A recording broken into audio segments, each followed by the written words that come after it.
First, TRRS Sankara.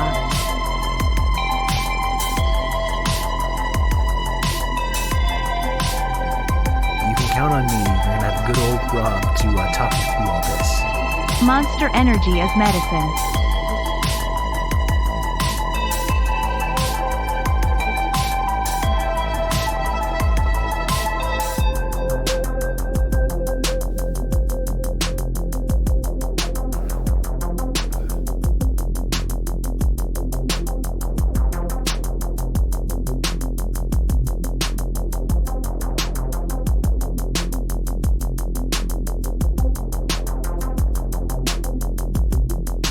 You can count on me. You're gonna have good old Rob to talk you through all this.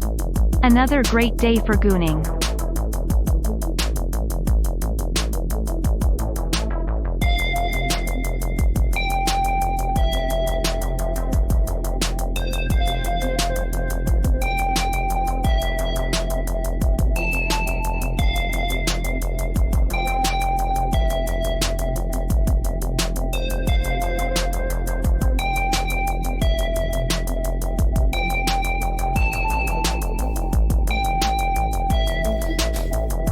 Two.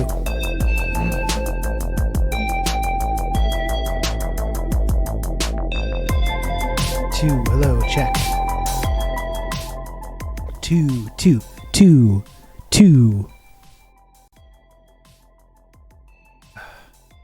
First.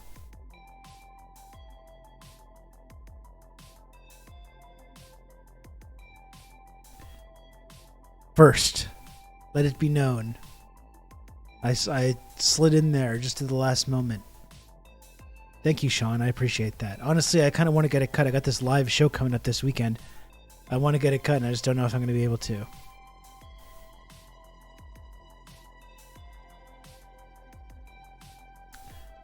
I don't know if I'm going to be able to. We're going to see how that goes come Saturday. Which is sneaking up fast. I'm scared. I'm scared You for can this count event. on me. You're gonna have good old Rob to talk you through all this. I'm genuinely scared for this event coming up. Oh, excuse me. I drank a lot of that Monster just to get started here. I probably drank about half of that.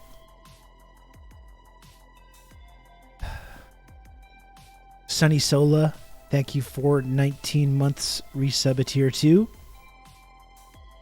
Cool J, thanks for 21 months, tier 1. Max, thanks for the 19 months of Prime. A good day for gooning, indeed. I'm sucking down my gooner fuel right now. I'm ready to go. And Lamport, thanks for the 11 months of Prime. Thanks, Lamport. Thank you, everyone. We're one sub away from a hype train.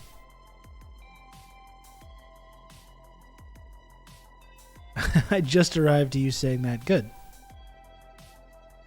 The event is like a bear. It's more afraid of you than you are of it. I mean, it's just the kind of thing that you can count I on know me. is going You're to gonna be have good fine. old Rob to talk you through all this. Woot woot. Envy Adams, thanks for 16 months. Tier 1.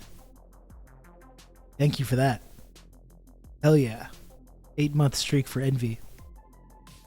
And we got a hype train going. Early hype train.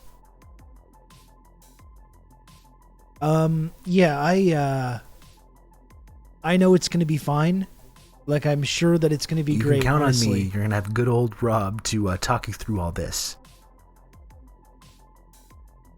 King of William, thanks for 9 months of You tier can count 1. on me. That's You're a gonna have stream good baby. old Rob to talk you through all this. That's a stream baby from King of William. Thanks for the 9 months, and thanks for the We gifted simply sub. use the Thanks, computer King of to mark William. up the size of the account. Thank you, Gald Greek, as well, for the 200 bits. You can count on me. You're gonna have good old Rob to talk you through all this. And thanks, Diego, for the gifted sub. And for all the support, Diego, thank you.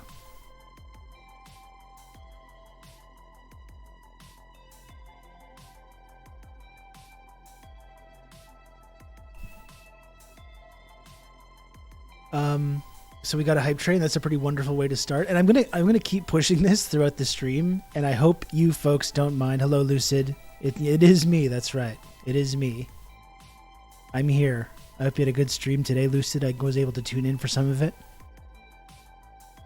Seemed like some pretty good stuff. I'm gonna keep pushing this throughout the day. But if anyone wants to tip today, which I think you can do using this command. Yeah, you can do that stream elements command. Obviously, I'm trying to make the little number go up. I got an unofficial side bonus goal of tips as well today. If anyone is out there tuning in, I'm going to keep promoting this during the day. If anyone's out there feeling generous, want to tip me for some of the work that I do on here, that would be wonderful. I don't want to get too into the grisly details here, but it was a holiday period, was difficult on the old finances, let's say. And I think I'm about a week away from a Twitch payout, which will be nice. And you know when you get in like behind the 8 ball financially, and it's like I'm getting a payout in like a week, which will be helpful. That will be good. But then it's like you start calculating, it's like, oh, that's all going to be gone. That's going to be all gone in like a day, probably. And that's in like a week. And until then, this next week is going to be a little rough. And I'm doing a bunch of solo parenting this week. My kid's mom is going on a little trip. So I'm going to be doing mostly solo parenting this week. And it's looking pretty grim. Looking pretty grim in there in the old checking account. So if you can subscribe to the channel, obviously that's wonderful. If anyone wants to use the tip function to send good old Rob a little tip this week, would be very, very helpful. Have you considered selling drugs? Yeah, I've considered a lot of things. I've considered a lot of things.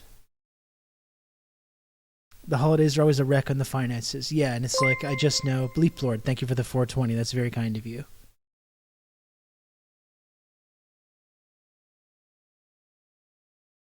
Fart.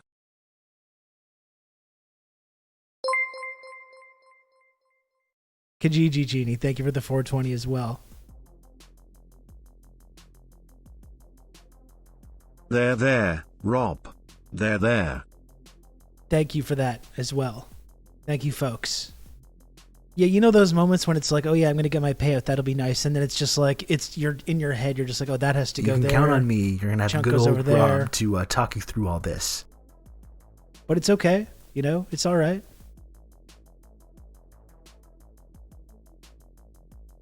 I can do this. Okay? I can do this. Marina, thank you very much for 26 months tier 1. I appreciate that, Marina. Thank you. I am very happy to have Marina Dove, the wonderful Marina Dove, in this community. It's one of those things that makes me look cool, I find. I'm just going to say it. I'm just going to say it, okay? It makes me look cool to have people like Marina hanging around in here.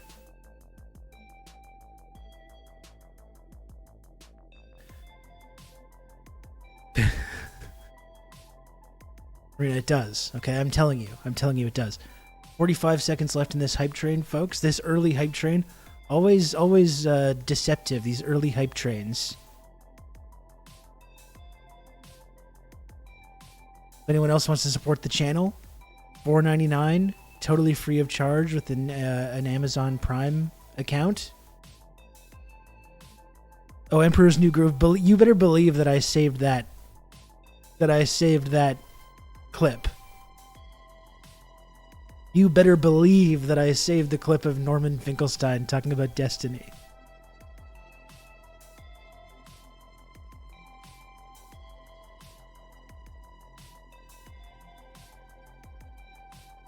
You better believe it.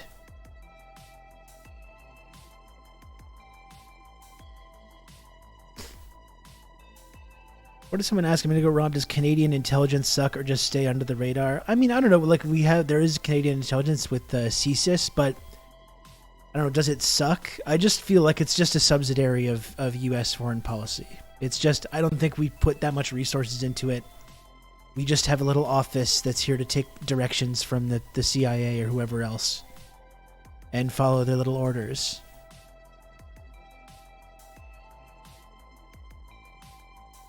I think that's pretty much all they really do. Yeah, the CIA's annoying little brother. Exactly. Mom says I need to have one of the controllers. The CIA gives CSIS the controller that's not plugged in. Yeah, here you go. And they give him the controller that's not plugged in. I'm playing too. And it's just the computer controlling it.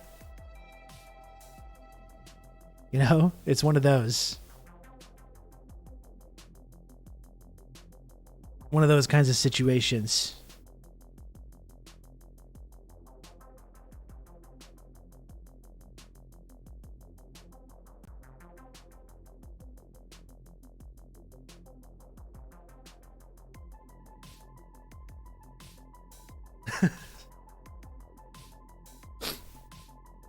CSIS has a turbo button. I gotta change the hype train like settings.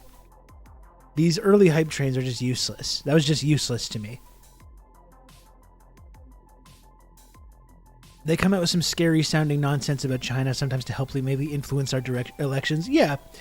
I mean, they're there, but I mean they're taking their cues from US State Department superiors though. They get the facts in from the State Department and be like, this is what you're doing this week. And we say, okay.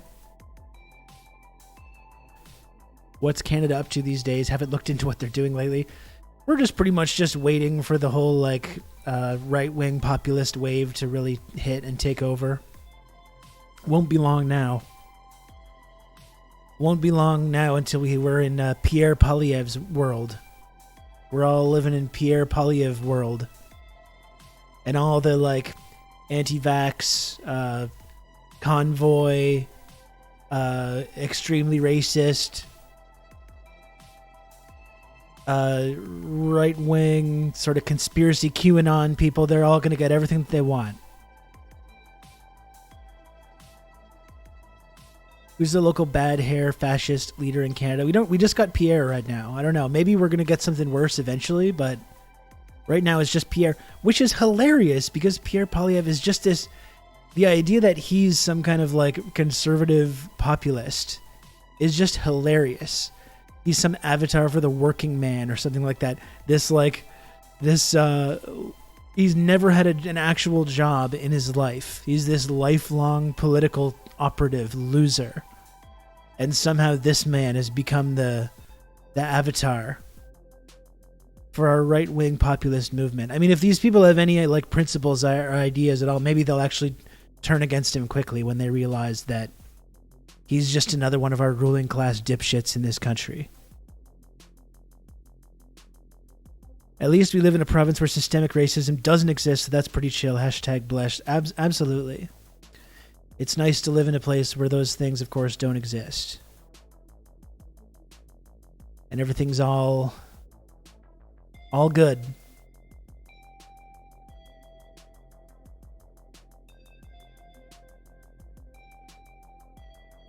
Literally everyone is just constantly bitching about the number of immigrants Trudeau is bringing in. Those people were always there, but it's just everywhere. Yeah, I mean, it's just, I don't know. It's the same dynamic, right? It's like people think that like Justin Trudeau is this like communist, open borders communist, when it's like the exact opposite of that is true. Similar to how people talked about Joe Biden or Barack Obama. Are there any members of Canadian legislature that don't completely suck? Yeah.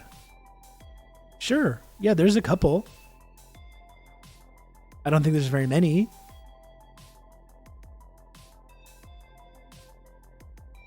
And even the ones that I like, I think, have problems. There's a few. Sure.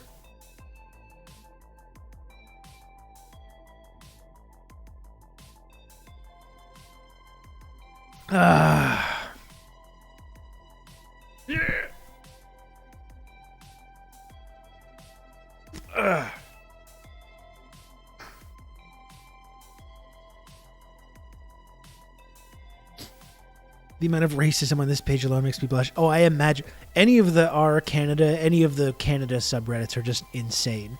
I'm sure the housing subreddit is just absolutely atrocious. Imagine looking at our housing market in Canada and blaming the government and immigrants and not landlords and like private real estate developers. That's the absolutely amazing thing. You know, that is the absolute amazing thing. Wokeism, yes. Immigrants, wokeism, and the government. We just got to cut the red tape. Cut off all the immigrants, cut the red tape, and everyone's houses is just going to be immediately affordable. That's how that works. Have we tried giving tax credits and tax cuts to real estate developers to encourage them to build $750,000 McMansions? What if we did that? Has anyone tried that? Has anyone tried that? Their landlords are going to drop the rent once we get rid of welfare. That's right. Good. Have we tried that? Let's try giving a tax credit to real estate developers and landlords. I think that's what we need to do. We just need to build more housing. That's it. But who? Who's going to build more housing? Should the state build more housing? No. Private real estate developers. Well, how do we make sure that it's affordable? Just like... And these are the people that are going to rule this entire country. More so than they do now. Like, that's the ridiculous thing. They already rule the country. And they're going to rule it even more so. Yeah, Jay, I know what tweet you're talking about. I don't even need to look at it. It's the one where Elizabeth May's be like, actually, Pierre Poilievre should apologize for saying the housing situation is bad. And if you look at this graph, it's actually good. All right, Elizabeth. Crown Construction Corps and Crown Housing Corps. Yeah, just the idea, like, we have no one in this country that's proposing any like, that the state actually take over any of these industries.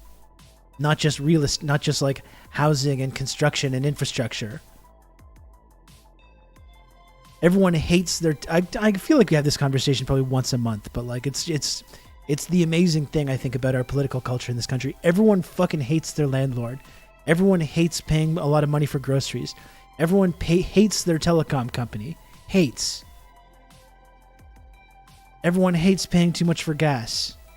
Well, let's nationalize our energy system. Let's nationalize our telecom industry. Let's nationalize our grocery industry. Let's build government subsidized housing. No, don't do any of that. No, that's bad, actually. No one in Canada is suggesting full-blown communism. That's incredibly shocking. It's probably a good thing as an American that our hat hasn't gone full red. I mean, I don't see how that would be a good thing for an American, but we do have a Communist Party of Canada, but it seems to be like a make-work program for like just some people that have a cool little club. I don't know if they're really interested in actually like doing, building political power, like doing stuff.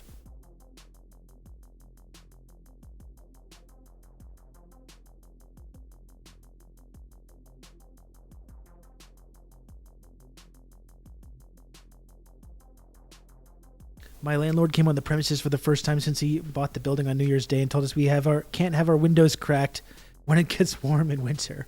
Yeah, that's good. When it's like not even cold and it's December or early January. Now it's quite cold, but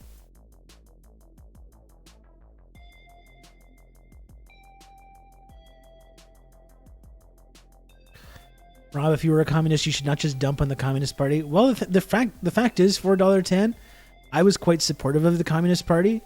I thought strongly about joining it myself. I had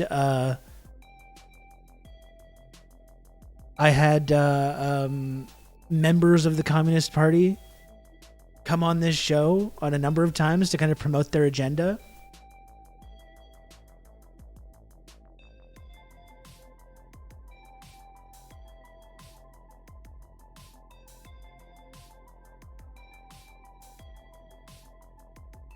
I had Elizabeth Rowley come on the show. I had like I was kind of into supporting and promoting the Canadian Communist Party, and I think they just kind of fucked up. I don't know. I wish it weren't so.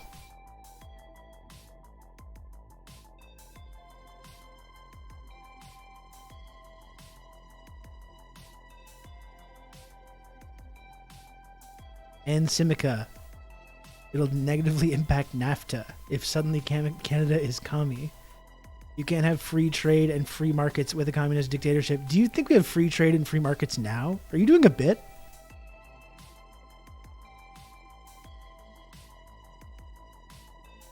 Are you just doing a bit? Are you trying to mess with me here?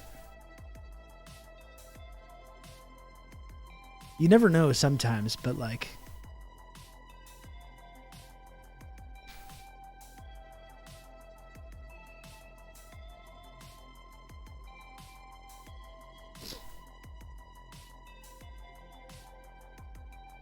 for those unaware, and Simica is sanctioned troll from Lucid's community. Okay, well that's good to know. That's good to know. Sometimes I don't know because I have people coming here saying all kinds of wacky shit sometimes, so I don't know. You know?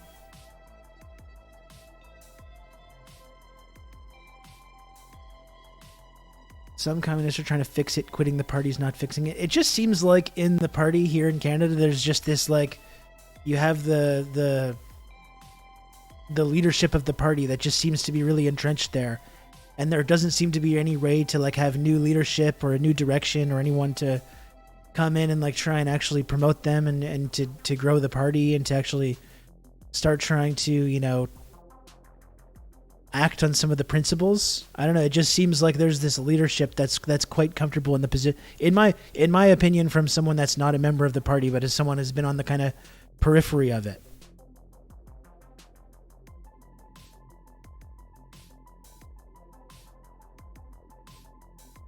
Yeah, they literally booted people out of the party for calling out a sex pest. And the person in question as well was someone that was kind of a friend of mine who had been on this show a couple times. And just seemed like they really, really mismanaged that entire situation. And really, it turned into a big absolute disaster when I think it could have been dealt with in a way that I don't know. I don't want to relitigate this whole fucking thing again.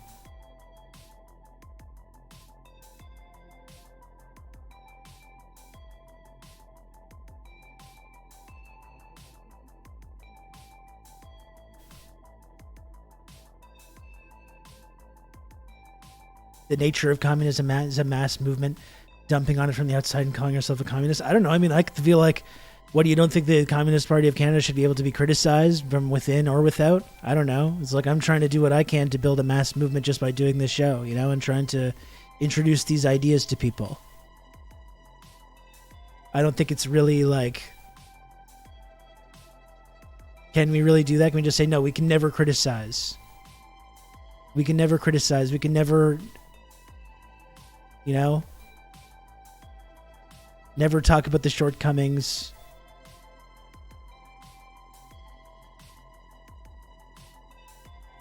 You should run for leadership. I'd vote for you. Well, I appreciate that. I kind of think we need a new party. I would like a new party.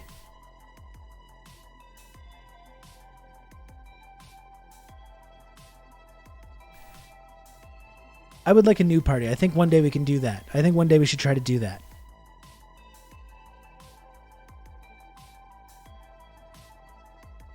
Something that could appeal to like some of the young people in this country that have these really progressive ideas and don't really know where to put that energy. Something that could kind of like take the climate movement and the racial justice movement and the housing justice movement and all these different crises that we're all dealing with, and try and find some party that can unite all those groups, which has a lot of energy. Has a lot of energy, you know? The Palestine movement, something that's anti-imperialist in nature as well, and internationalist. Too many of these social democratic movements and these big social movements, whether it's based around the climate or whatever else, they end up getting like funneled into these directions, which can sometimes be helpful, but sometimes don't have an internationalist line or an anti-imperialist line, and is too squishy on these issues.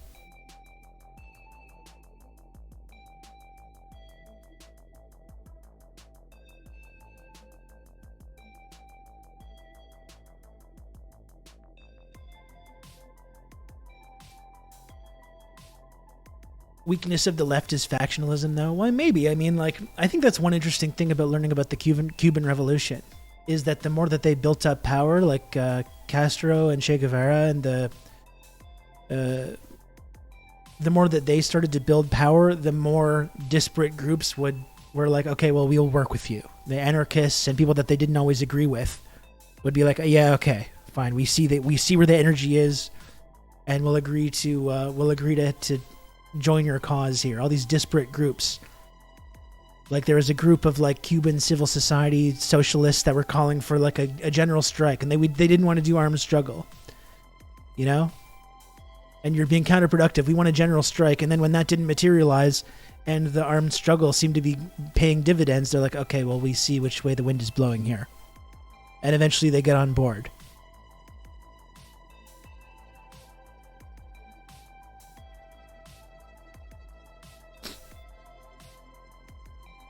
Be in Montreal this weekend for Rob's party announcement. Well, you got to start somewhere, right? You got to start somewhere. You know, that's going to be a meeting. That's going to be a meeting, Dakadoon. We're all going to be in a room. Are we going to conspire? You know, is it an event? Is it a party? Is it a live podcast reporting? The important thing that matters is we're all going to be in the room. That's a meeting. You got to start somewhere, right?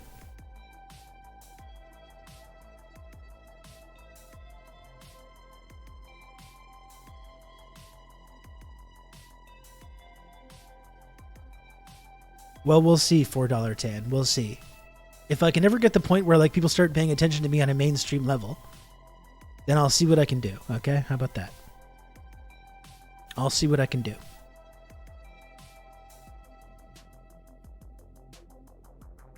And that's why we need a cult. Yeah, exactly. And obviously that's not what this is, but maybe somebody, some brave hero could step up and organize a cult that could really take this thing to the next level. Perhaps some kind of shape-based, exactly. Like, we don't know. We do, like, who knows? Who knows what that would look like? You know?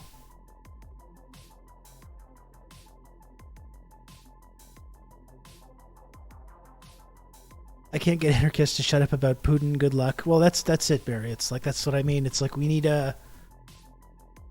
definitely need a way to unite all these different social movements, something that has mass appeal, but also something that's unapologetic about understanding what imperialism is, and seeing where imperialism is operating, whether it's in Ukraine, whether it's in Palestine, whether it's in Taiwan or wherever, and being opposed to that, and having an internationalist front that connects all these different international movements.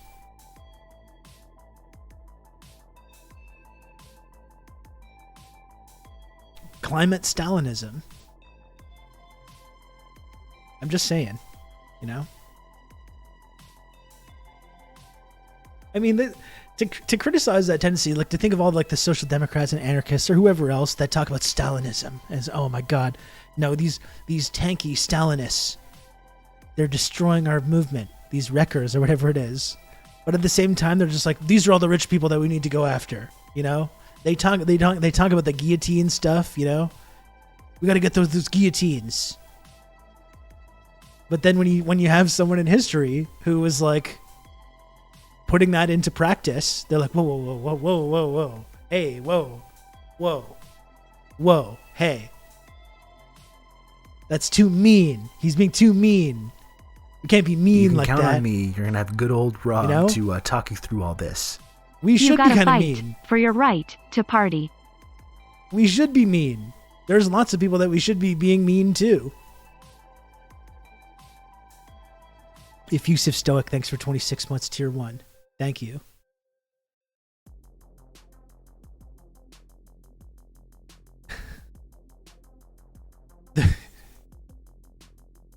Oh, why don't we just organize a classless, stateless, moneyless society? Oh yeah, sure. Yeah, let's just do that. Sorry, my mistake. We'll just overthrow the rule. Simple. It's a simple 2-step process. You overthrow the ruling class non-violently, and then you establish a horizontally organized, classless, stateless, moneyless society right afterwards. Easy. Why has no one tried this? Why has no one tried this? You can count on me. You're gonna have good old Rob to talk you through all this. Simple. It's really simple. Diego, thank you for another gifted sub.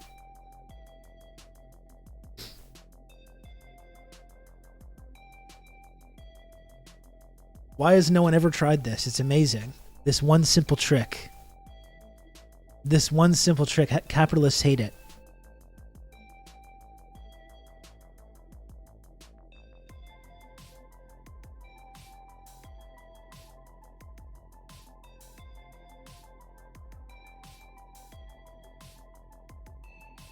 I would simply press the communism button. It's amazing that no one has ever tried this.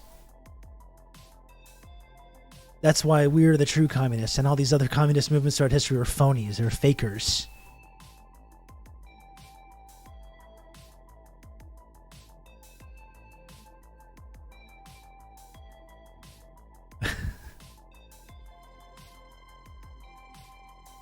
Oh.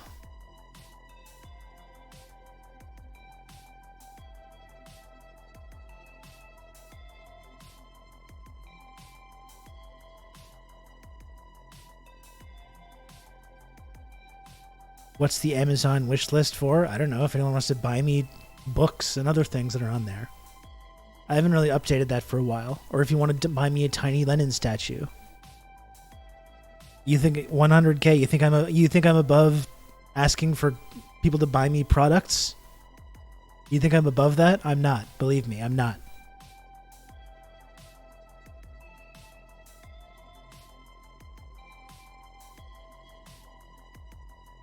What about a tiny Gaddafi? I would take it. I would take it. Why 100 quellished? You want to buy me some products?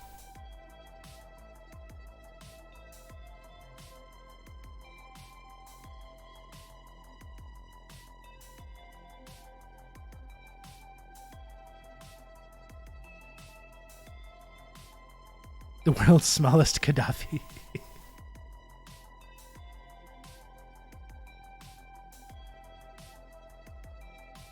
But I was mean. Okay. Okay.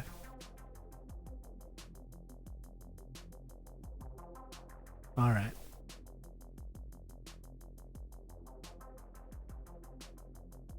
It was a little sassy. I will give you that. Okay, it was a little sassy.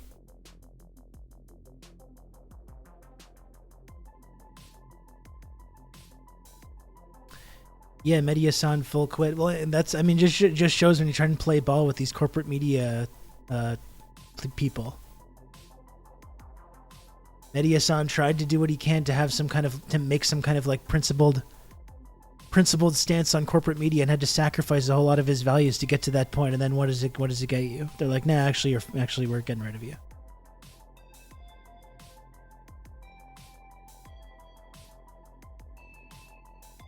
I'm not going to say he didn't do some valuable commentary, on his program. I think it is valuable, some of the work that he did, but it just, Mehdi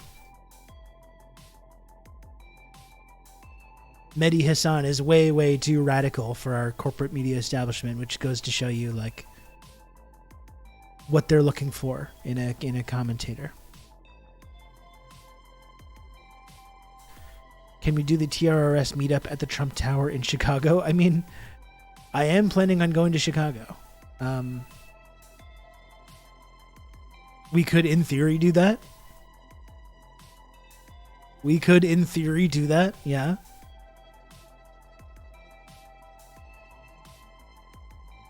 We're fine when you're grilling Trump people. Just please don't talk about Israel. That's right. It's too upsetting. It's too upsetting.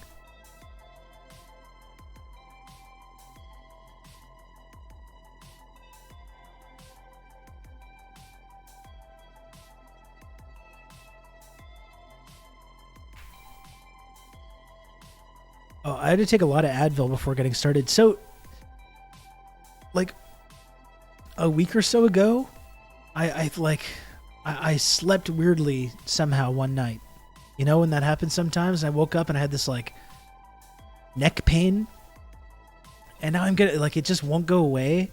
And it's, like, going down into my arm and, like, all the way, like, halfway down my back. What are you supposed to do about that? I did take a bunch of Advil. I took a warm shower. That helped. I did try doing some stretches, but it doesn't seem to help. Maybe I gotta just like make that an everyday thing. I don't know. Does your pillow suck? I don't know. It's like when I lie down at night, I'm like, this pillow is very comfortable, but I think over the night it becomes more and more firm. You know? And often I wake up with fucked up neck pain. Even though when I lie down at night, I'm like, oh, that's comfortable. It's called middle age. Yeah, I guess so. That's part of it, isn't it?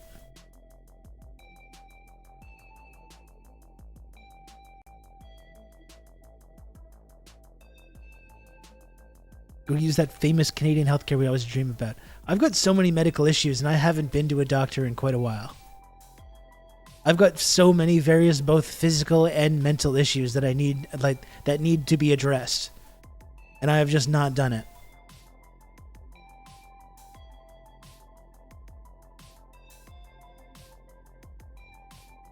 You got to make time to exercise and stretch every day. Maybe I'll try and make that into my routine.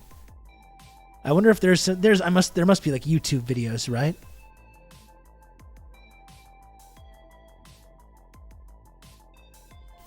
Doesn't Canada have free healthcare? Well, in theory, yes. But they've found a loophole where now just like if you can't ever get a family doctor and it's impossible to make an appointment at a walk-in clinic, then they don't have to give it to you. That's the genius of it. Since you're a dad, can't you just fall asleep on command while watching TV? I can do that at inappropriate times, but at bedtime I have a harder time with that.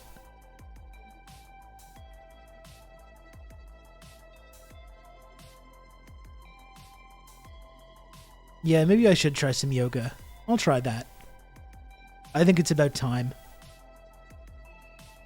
Yeah, let's get you made now. That's right. You don't have a family doctor. You just get assisted suicide. That's our new healthcare program. Sounds like pinched nerve if it's running down your arm. Yoga with Adriana, some good neck videos. Okay, thank you, Mistress of Insanity. I'm going to take a look into that. You're always giving me helpful medical advice, and I appreciate it. And I appreciate you. Straight to MAID, exactly. Straight to assisted suicide.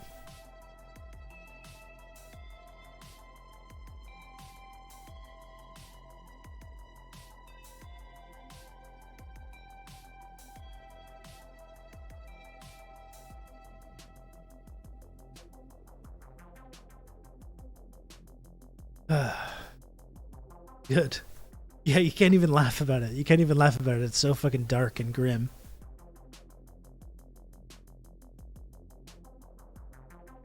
My family doc abandoned me and my mom, but fortunately a new clinic just opened. We both got in without much delay. That's good. That's good. I don't know. I need to make a list of all the different things I need to go for, because you can't go to the walk-in clinic and be like, can we deal with this and this and this and this? Usually it's like, they're like, give me one thing. You can do one thing. You can't give a whole list of different things that they need to deal with. It's like, no, we're just going to focus on this one thing today. Previously, the offer you made at Shoppers Drug Mart, they're going to have those capsules. Just in public, you can just go down and go chill in one of those.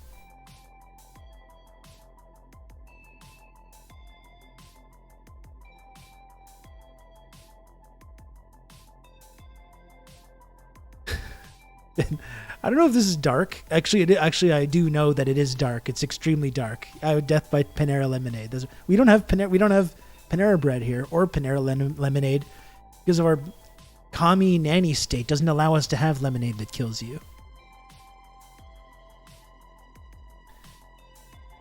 I know it is really dark, but that's the thing. Like I have a kid, so like he needs me, so I'm not going anywhere. Sometimes, though, just like hypothetically, if they did have those booths, I would, I'm not saying anything, but I'd give it a long look. Sometimes, when you're having either physical pain or you're thinking about bills and stuff and all the daily being alive stuff that you have to worry about, walk past one of those booths and it would be like, I'm not saying I would do anything, I'm not. I'm not saying that I would do anything, but just I would give it a long look. That's all I'm saying. That's all I'm saying. You think about like your credit card bill. If you credit card bill in one hand, or student debt payments or medical bills in one hand, and you have like a quick and easy suicide booth in the other, you're like,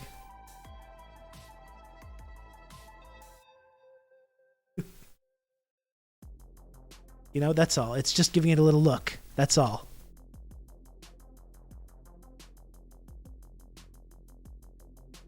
I'm glad, Sean. I'm just like you. FR.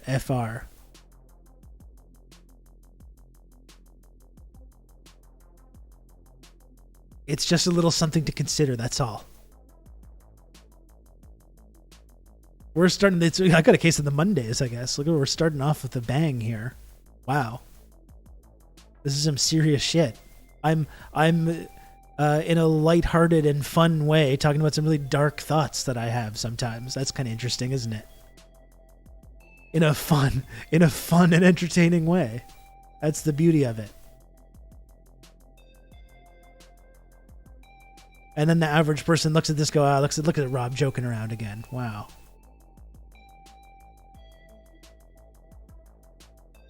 Look at this jokester. Look at this jokester over here.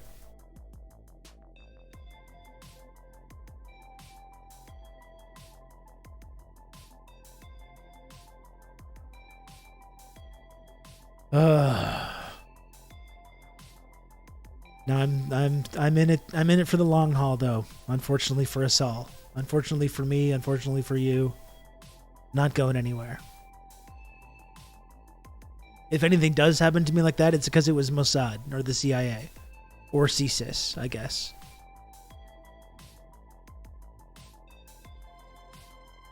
Some days you're able to have revolutionary optimism. Other days you take a long look at the booth. That's how it goes. That's right. That's a dialectic. And I've already done both just in this first 45 minutes. I've already done both.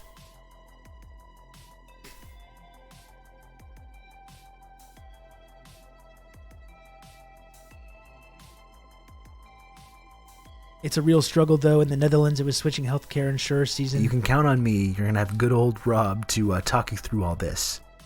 Happy New Year. Can't make it to the Montreal thing, unfortunately, but here's $8 Canadian A. Thank you, Ninja Can. Thanks for 8 months of Tier 1. You will get in the booth. You will drink the death lemonade. I'm just saying I would give it a little look. That's all. Maybe a longer one. I don't know. In the Netherlands, it was switching healthcare insurer season. They had a lot of ads for apps and shit. Want to see a doctor? No, you can count on me. You're going to have good old Rob to talk you through all this. I'll blame Poiliev if anything happens. Okay, Kappa. Thank you, Quiet One. Thank you. Thank you for the 18 months of Tier 1. I appreciate that.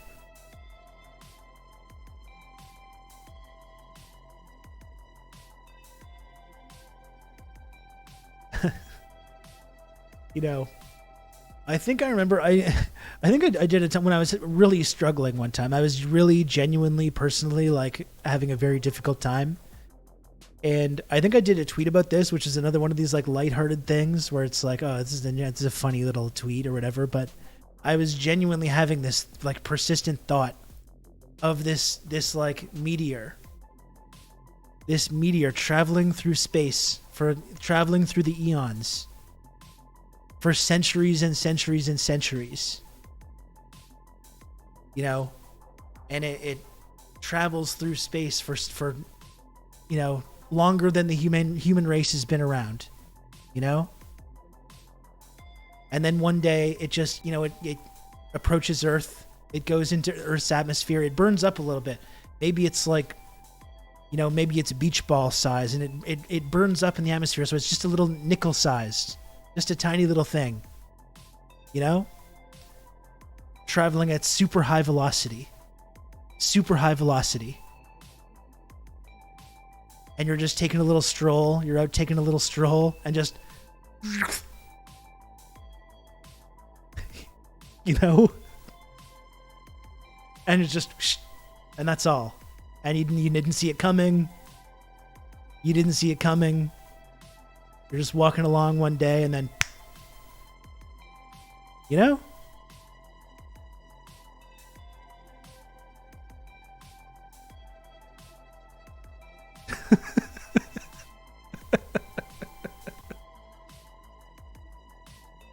I'm sorry.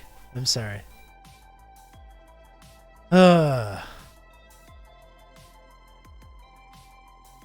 Give me the big meteor, but saying it like meat.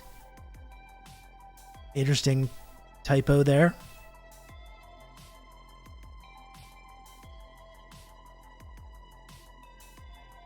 It is a joke. No, Kira, like I'm Kira V. I'm talking about, like, I did a tweet about this. Like, you can find the tweet. I have a tweet about this from like 3 years ago when I was genuinely having this persistent thought. I'm just describing it to you now. That's not really something that I'm thinking about that much now. But there was a time like a couple years ago when I was having this like persistent, intrusive thought. It just seemed kind of nice, you know? That's all. There's something kind of beautiful about it. That's all.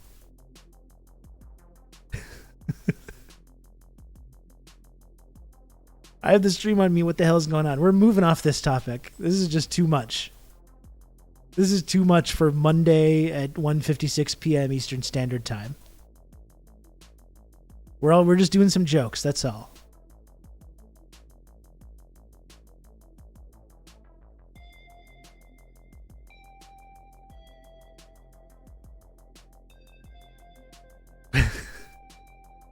The Raptors are good. That is fun. Kijiji, what a win last night. What a Raptors win last night. RJ Barrett is a Toronto Raptor, Kijiji. What do you think about that? Man, like, I know he's got some issues. There's things about his game that you can criticize. I'm pretty happy with this damn trade, though. Having both Quickly and RJ Barrett has totally changed the team. I think over the last 10 games, Kijiji, they've got like a top 4 offense. And you compare that with like the first part of the season, which they were just painful to watch. Painful to watch that offense on a night in, night out basis. And they've looked really good the last couple of games.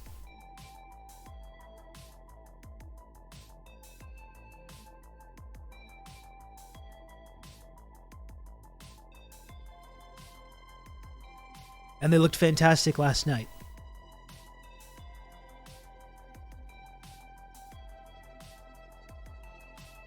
Do you ever think about how there's an unbroken line of reproduction between you and single-celled organisms that existed more than 500 million years ago? Yeah, I do, actually. That was one thing that when I had a kid that really made me aware of that, and even more. Warriors are in a death spiral. Yeah, I'm sorry to say, Dollar Bill, but I am enjoying the Warriors' downfall. You know, I know sports pain is nothing to joke around about. The Warriors had a nice run, though. Okay, what did they win? 5 titles? 4 or 5 titles? I don't feel too bad for the Warriors fans, let's just say. I don't feel too bad. 4 rings. One of the best teams of all time. One of the best runs of all time. Not many fandoms get to experience that level of dominance. I think the single-celled organism was selfish, now got to pay bills. That's true as well. It's like, what the fuck is this?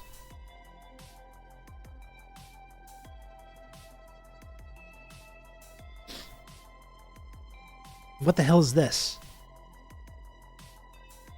I got to pay a cell phone bill now. I got to log into this program and humiliate myself for 3-4 hours at a time so I can pay my cell phone bill, my credit card bill.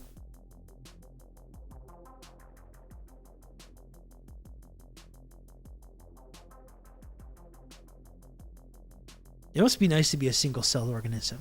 You know, that's got to be nice.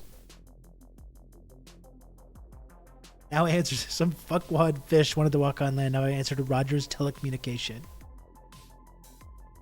Ruined a perfectly good monkey. We should have just stayed there. We had it made.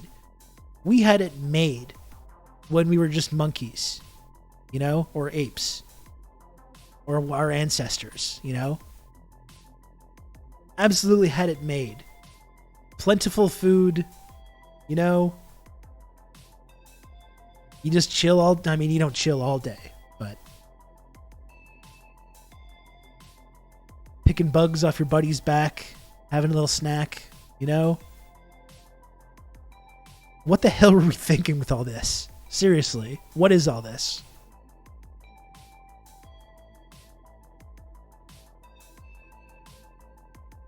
There's no humiliation here. Now to put on those goddamn cat ears.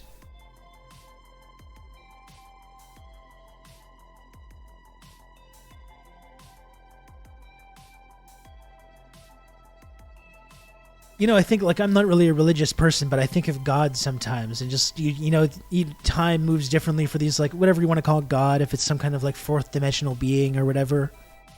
Observing humanity, like, in, like, a petri dish, and, like, you know, like, centuries go by without even really paying much attention.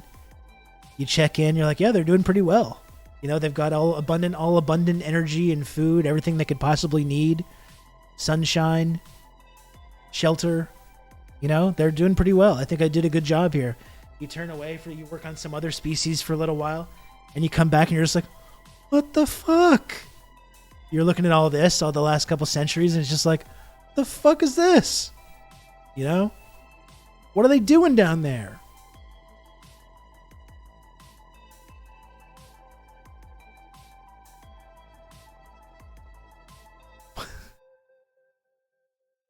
What are these guys doing?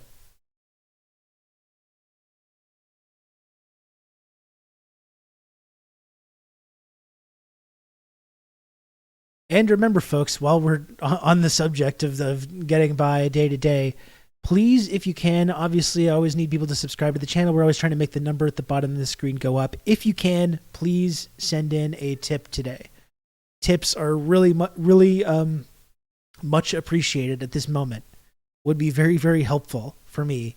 If any of you find folks that tune into this channel, and it's probably totally connected to the fact of, like, money and me having, like, public, you know, ideation, making everyone uncomfortable.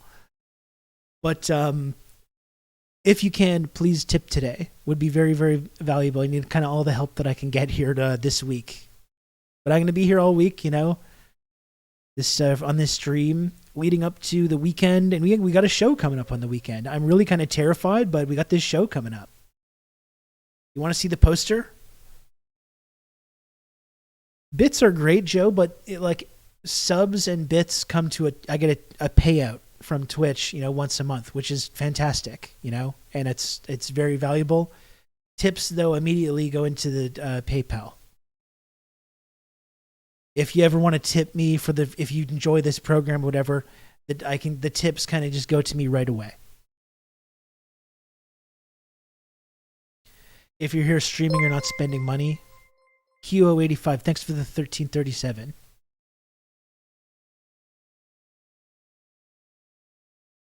Just a tip. Thank you very much for the tip. I really appreciate that.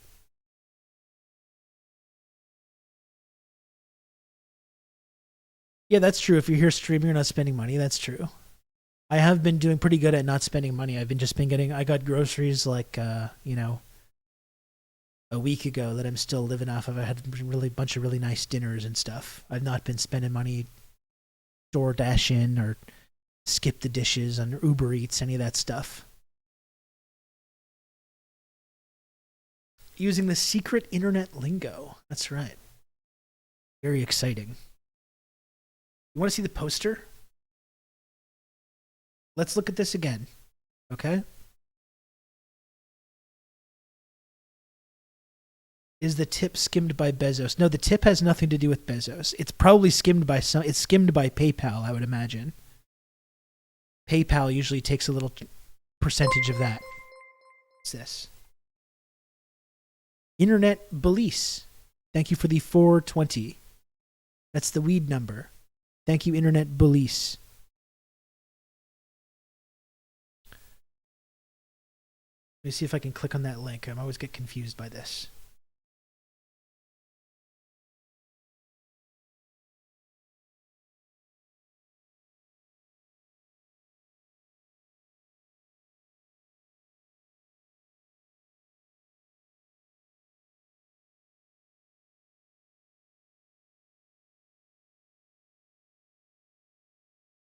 What is this here?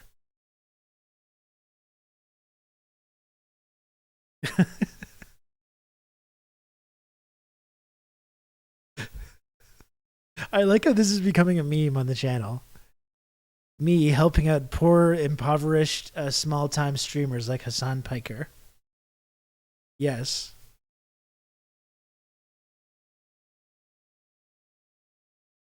I'm a very generous person, and I like to try and help people out.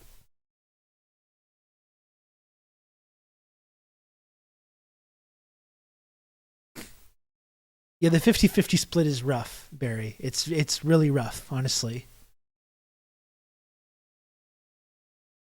You know? If I had a 70-30 split, my entire life would change. My entire life would be different.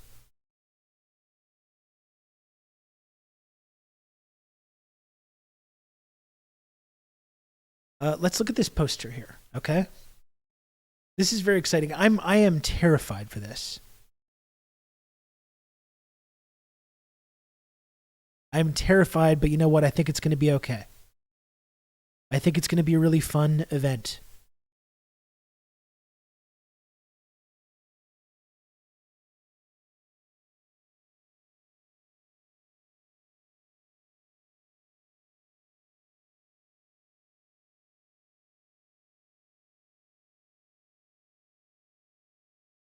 This is next Saturday, folks. Live. Fuck it, we'll do it live. Myself, the absolutely wonderful Nashwa Lena Khan, and also the absolutely wonderful Paris Marks of the Tech Won't Save Us podcast. It's the very first Harbinger Soapbox Series event. We're going to hang out in Lannex, underneath Saint Jacques Cathedral on St. Catherine Street here in Montreal. 1439 St. Catherine Street. That is next Saturday. Doors at 7, I think. $15. BYOB. It's going to be really, really cool. And hopefully the first of many such events. You can count on me. You're going to have good old Rob to talk you through all this. Starting on second shift, so now I get to watch Rob again. Weenus, thanks so much for the 27 months of Prime. Thank you, Weenus. My sweet, sweet Weenus. Thank you for that. Yeah, I've been thinking about doing live shows for a while now. And it's really exciting that we're going to be doing this. I'm nervous, definitely. I'm quite nervous for it, but I have some ideas about how it's going to work. I think it's going to be really fun. Is it going to be English only or un petit peu de français? I don't know. Probablement il ne va pas une grosse amount de français. Oh my good. Sunny Sola. Sunny Sola. Jesus Christ. You can count on me. You will have good old Rob to talk you through all this. Sunny Sola, thank you for $50. Sunny Sola, thank you for that. Thank you. That's very, very kind of you. I really appreciate all the support, seriously. So yeah, I'm really looking forward to this event. I'm having some good ideas about how it's going to work. I think it's going to be fun and entertaining. We're going to talk about Canadian media and how bad it is, and we're going to make fun of it, and we're going to talk about some ideas about how to make media better in this country, how to make our lives better, how to make politics better. And like I said, it's like I've been doing this kind of online stuff for over 5 years now. Podcasting and Twitch streaming and tweeting and doing that stuff, which I feel like there's been a value of that. I think it's been cool for me that I've been able to build a platform and kind of influence how certain people think about things. And but I'm really excited to take this into like a real life setting and really, like I said, have an actual room with people. It's like an actual kind of meeting where we're talking about ideas. That feels like there's an energy to that I think is really exciting to me. Come by Toronto. There's a lot of Triangle members there. I definitely will. Like I said, this is going to be the first of this Harbinger Soapbox series. There's going to, I'm sure, I think my idea is that I would like to see these kinds of events happen all over the country. There's so many different shows as part of the Harbinger Media Network all across the country. So I would like to start seeing more of these in different cities around Canada. But absolutely, I would love to come to Toronto and do one of these. And actually, I intend to. I intend to do that.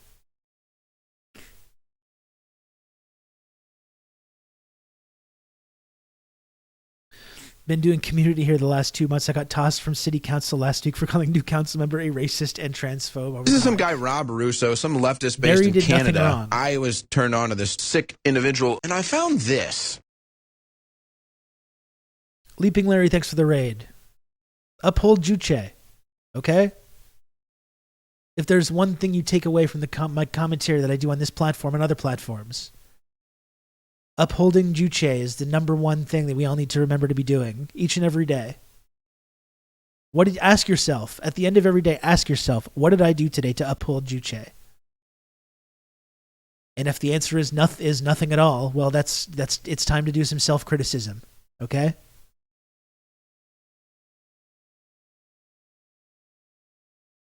It's time to engage in some self-criticism.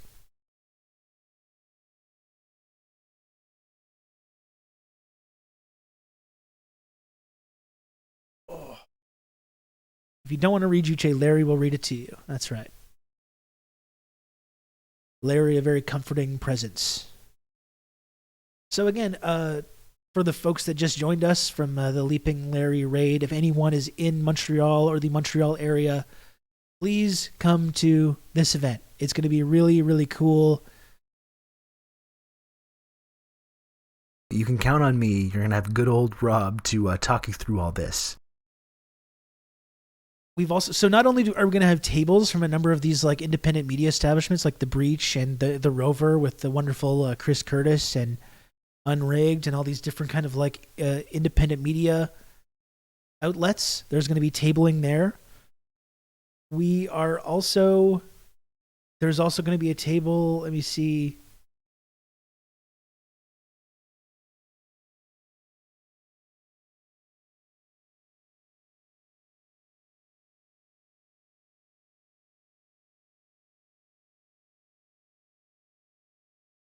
Sorry, I'm just looking at this DM here.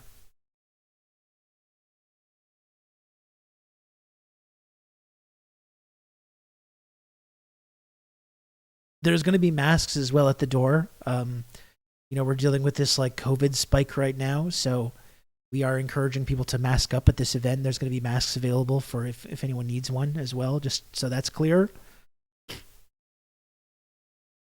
We're also going to have a table from Palestinian Youth Movement as well, selling baked goods to support Palestinian Youth Movement. Also going to be selling PYM posters as well, and maybe kufayas as well. So just all kinds of really cool stuff, It's going to be just a really cool event. All kinds of interesting people, different organizations.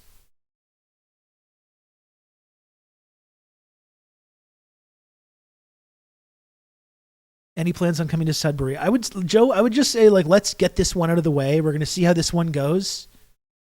And like I said, hopefully this is going to be the first of many such events.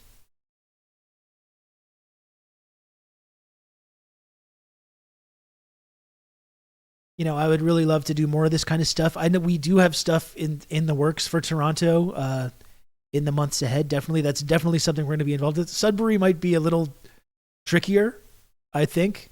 It's a lot farther away for me personally, and I don't know how much of like a listenership I or others do have there, but I would like to definitely do like Ottawa, Toronto, and cities nearby to start doing these kinds of events.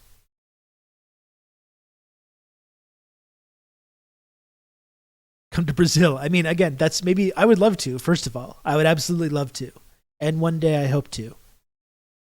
That's maybe a little bit ahead of ourselves, I think, getting there. I would be thrilled to. Believe me.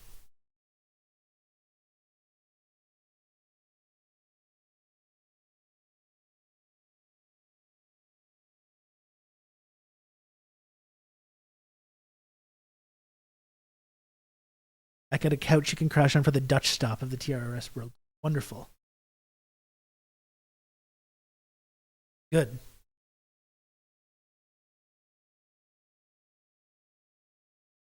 So again, that's next Saturday. And I believe I can actually post the event. There's an Eventbrite link. I think it's cheaper just to get tickets at the door, but I'm going to go ahead and put again, I'm just scrolling up here.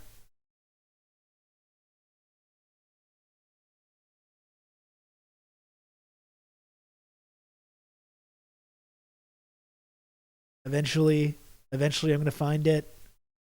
Did Paris? Oh, here we go. Yeah. There's a little bit.ly. Remember those?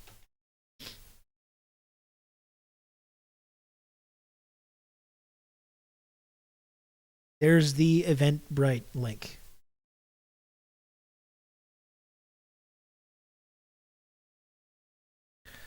Join Rob Rousseau, Nashwilina Khan, and Paris Marks for an exceptional evening, exploring the sorry state of Canada's cursed media landscape.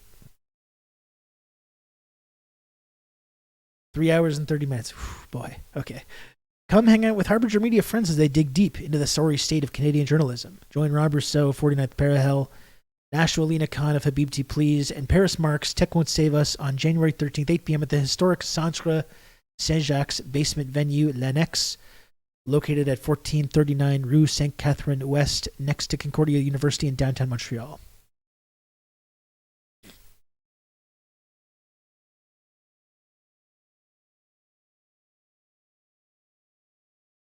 BYOB. It's gonna be really cool. I don't know how many of you are in the area or how many people can actually make it to this, but really looking forward to it. Top of the bill, the headliner, Barry.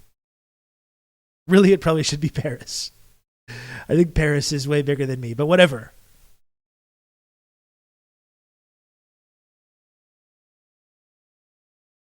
"49th Parahel," you like that? When I was coming up with podcast names, I was like throwing stuff around. That was the one that would always get people to go, huh? Oh, okay. So I was like, I better go with that. That was the one where people would go, yeah. Why not of the insurgents? Well, just because the 49th Parallel is where I talk more about Canada. This is more of a Canada-centric thing.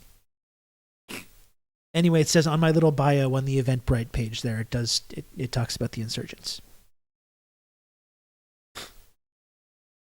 Excuse me.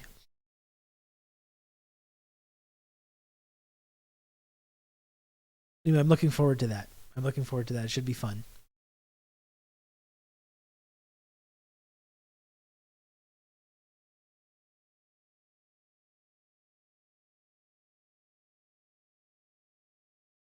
So I don't know, there's plenty of things on the agenda that we can actually talk about today. I don't know if this qualifies for enough chit-chat or anything, but I was featured on the Post Left Watch. I finally made it to the big leagues. Post Left Watch is talking about me, so now I know that, which is often just a collection of people saying true things. The people on various degrees of the left just saying basic true things. It's usually just a good source of finding those kinds of takes, so that was fun. I don't know if we need to go over that much more. I did probably an hour and a half on the whole Mossad, CIA, ISIS, extremist group kind of connection. I talked about that plenty. And I thought about, because my tweet got community noted. I had all kinds of people going where's your evidence? Where's your evidence that Israel controls ISIS? Which, again, is not what I said. What I said was that ISIS didn't attack Israel, which got community noted. And, again, we went over that, and we can decide whether that was the sources and the incidents that they described were enough to convince you that I was mistaken about that.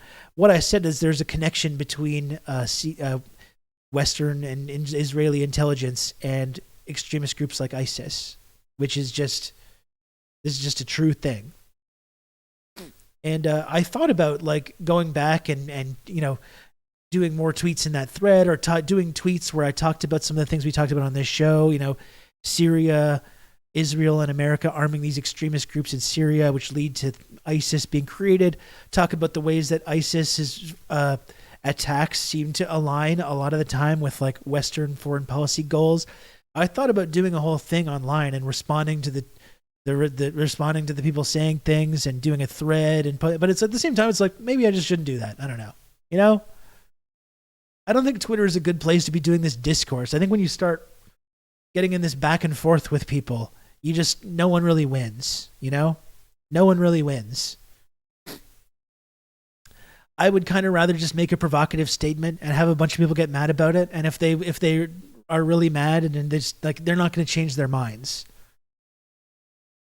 They're not going to change their minds if I go and start posting other examples or other evidence that they're asking for. No one's going to change their minds, you know?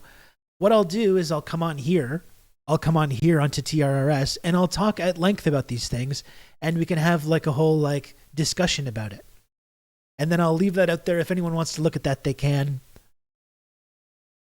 But like, I don't, you know, I got the urge to go in and respond to some of that shit, but it's at the same time, it's just like, I don't know, you know, why? Why do that? I see it as going into the belly of the beast in a way when I'm on that platform. Well, that's the thing, Sean, it's just sometimes like, you know, when I was a smaller account, you can get away with like getting in a little argument with somebody because it's just contained between that one interaction. For whatever reason, well, like it's not for whatever reason, but because I have a larger platform and when I go on and say shit and then it escapes containment. You know, and then I've got hundreds of people like saying all kinds of stuff, screenshotting me and quote tweeting me and saying this and saying that and putting me on post left watch and putting me on their streams and talking about it. You know, it's like, I don't want to get in this kind of back and forth with this stuff, you know? I just don't think it's really accomplishes anything at all. But the news says ISIS is the bad guys. Why would the people the news says are the good guys help the bad guys? Well, that's the interesting thing, Ian, right? Is that the news says that, like, Iran is the bad guy. And without making this big blanket defense of the Iranian government, when you've got Qasem Soleimani out there training militia groups in Syria and Iraq and elsewhere to fight ISIS, who we're told is the bad guy, but who's the bad guy then? We're told Iran is the bad guy. We're told ISIS is the bad guy. So when Iran is helping to fight ISIS and helping to liberate these regions from ISIS, and then we're assassinating that guy. What's up with that? Why are we assassinating the guy that's fighting the people that the news says are the bad guys? Isn't that an interesting question? That's the interesting question that none of these people seem to want to answer. That's the interesting question that none of the people that are yelling at me, oh, I guess this is the new talking point among these conspiracy-minded leftists. No one wants to answer this, though. Just that basic connection. Why are we assassinating the guy that's fighting ISIS? I thought they're the bad guys. Shouldn't we be helping that?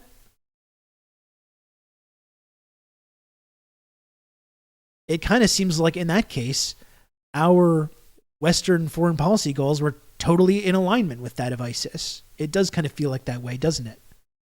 When America assassinates Qasem Soleimani, or when ISIS bombs a procession on the anniversary of Soleimani's assassination. It kind of seems like these two sides are in cahoots there a little bit. Doesn't it? I don't know. Didn't we basically arm them? Yes. I mean, that's the thing. You go in and destabilize Iraq. You go in and destabilize Syria. You flood this region with God knows how many deadly weapons, arming and funding and training these extremist groups to fight the bad guys that you want to destabilize. And then lo and behold, some of these extremist groups start going out and committing terrorist attacks with these weapons. What? I can't believe this has happened. I cannot believe this has happened. What the hell? And by the way, like that's exactly what's going on. It's been going on in Ukraine for the last several years. And when the inevitable blowback from that starts, I'm going to be saying the same shit. I can't believe you've done this, ISIS. Exactly. You know, when these highly trained, highly armed extremists from Ukraine that we've been destabilizing, turning into a massive war zone, flooding it with weapons. When they start using those weapons to commit terrorist attacks, I'm going to be out there trying to connect the link between Western intelligence and these extremist groups, and the same fucking people are going to be going, whoa, look at this conspiracy theory guy. Whoa, can you believe this guy? The same people are going to be saying the same thing. When the blowback from Ukraine starts, I'm going to be like, hey, maybe we shouldn't have armed and trained all these people. Whoa, whoa, whoa, whoa, Mr. Conspiracy. That's what they're going to say. The post-left people, the post-left watch. That's what they're going to say to me. While far-right weirdos successfully use anti-NATO talking points to recruit. Exactly. And that's honestly what I really believe. There needs to be spaces on the left to talk about these conspiracies, to talk about what role the CIA or Mossad or any of these demonic intelligence agencies are playing in any of these geopolitical events, to criticize NATO, to criticize this strategy of arming and funding these people.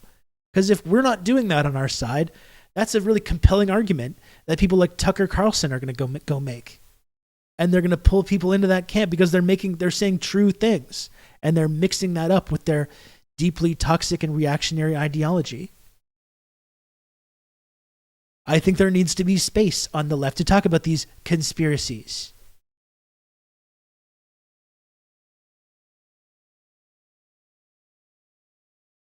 That's why a lot of you are in this community, because you came here when I started talking about this stuff and you said,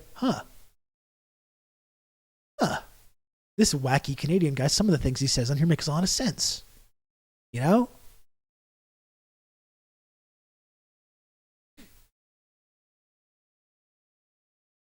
He's wacky, but doggone it, he's right. I love the guy in the post-left watch. They're like, oh, this guy's a huge idiot, but he's actually right here. Yeah, thank you. Thank you for your support.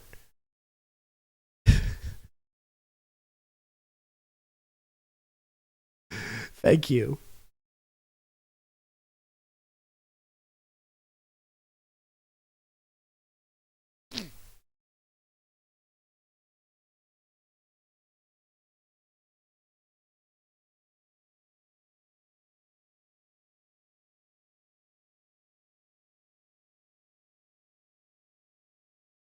He's wacky and Canadian. Something tells me I need to slub.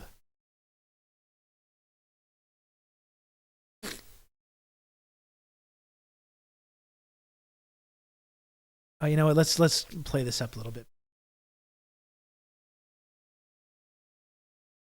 I don't do this segment enough, I think. This segment title.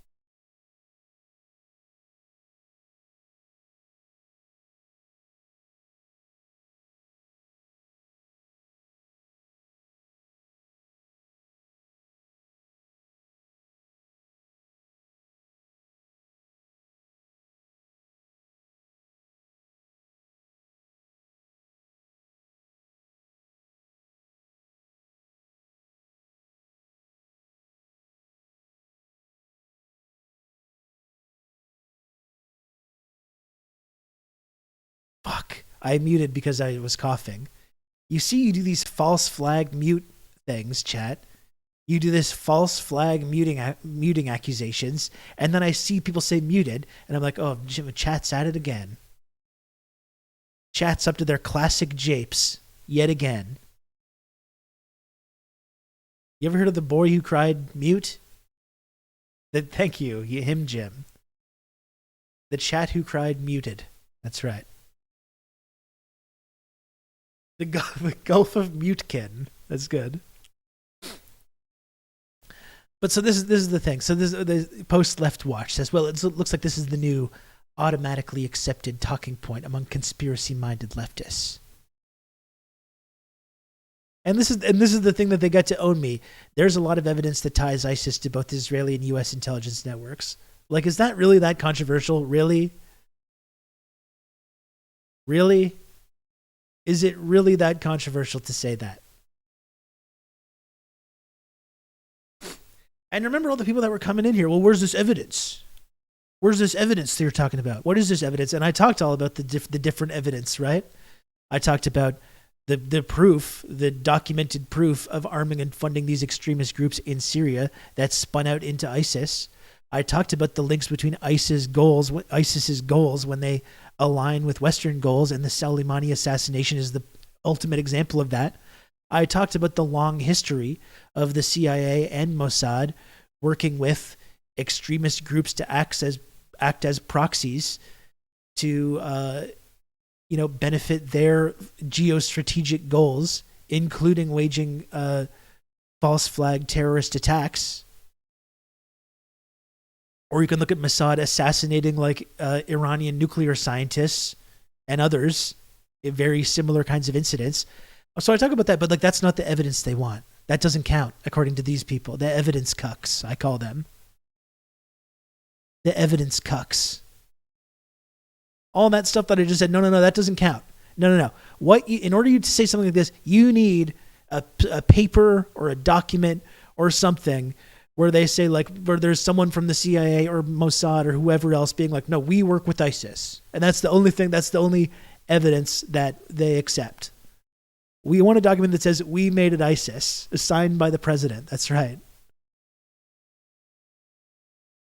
And that's all. And then you had people coming into the chat being like, link me a paper. Remember the guy last week that came in being like, I'm a big fan of your content, but it's not a good look. It's not a good look to get community noted like that and not respond and not go debate certain other streamers over it. It's like, who the fuck are you? Who is this? Who are you? Who's this guy? I worry for you because I don't want to support a loser who gets community noted. That's right.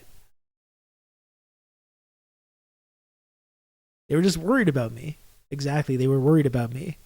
Well, that was the amazing thing too, talking about the specific streamer who shall not be named, who apparently was talking about this and saying all kinds of things. I didn't look into it, but apparently saying stuff. And I accused them of trying to clout chase off me. And this person, this fan of one of these streamers was like, oh, him clout chasing off of you. But yeah, when you repeatedly talk about my tweets and quote tweet me and try to send your weird loser followers after me and repeatedly ask me to come on your show to debate you or whatever, and I never respond to any of the provocations because I'm too mature for that. What else would you call that? It's I'm not interested in talking to you. I don't know what you want me to tell you. It's flattering. I don't want to debate. I don't want to, second guess what kind of weird psychosexual elements are behind any of these kind of repeated reaching out trying to get me to talk to you. I don't want to talk to you though. I don't know what to tell you. I have no interest in talking to you. Believe me, I'm flattered, but it's not something I have any interest in.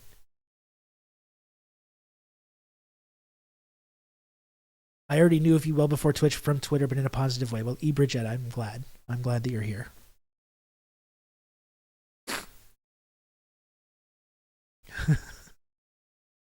I'm going in right now, Marina. You think anyone thinks I'm a DILF? I'm not going to speculate, okay? I'm not going to speculate what's behind any of these repeated efforts to get me to come on and talk to them, Again, I'm flattered, but I'm not interested in talking to them.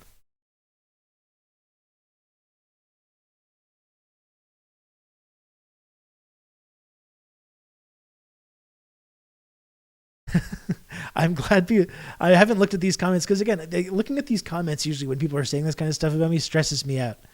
But I always do get happy to look in the comments and seeing a number of people supporting what I had to say.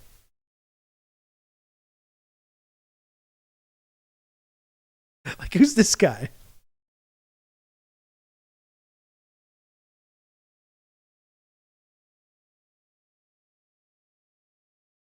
Teacher writes about politics for weed magazines. I like going to the gym, and I wish I had a gigantic gun that I'm allowed to shoot in the air when I'm bored.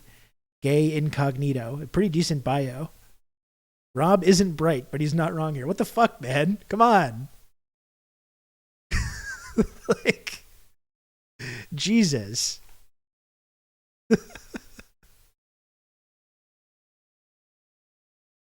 Friends like these, huh, Gary?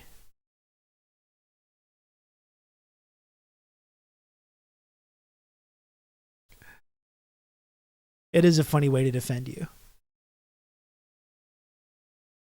The gun thing wasn't unpersuasive. No, that was a good bio, honestly. That was good. And maybe if I'm able to put together some of this stuff, I am bright. Has anyone thought of that? The guy Sayertune said critical support. That's right. Maybe I am bright. The fact that I'm able to put this kind of stuff together and talk about it and get other people talking about it. What do you think about that, sir? Maybe I am bright.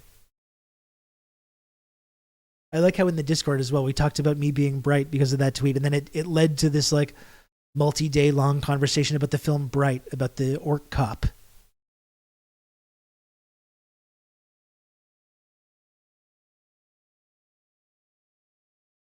They blamed the 2000 election on Tom Morello and Rage Against the Machine. No, I saw that, yeah.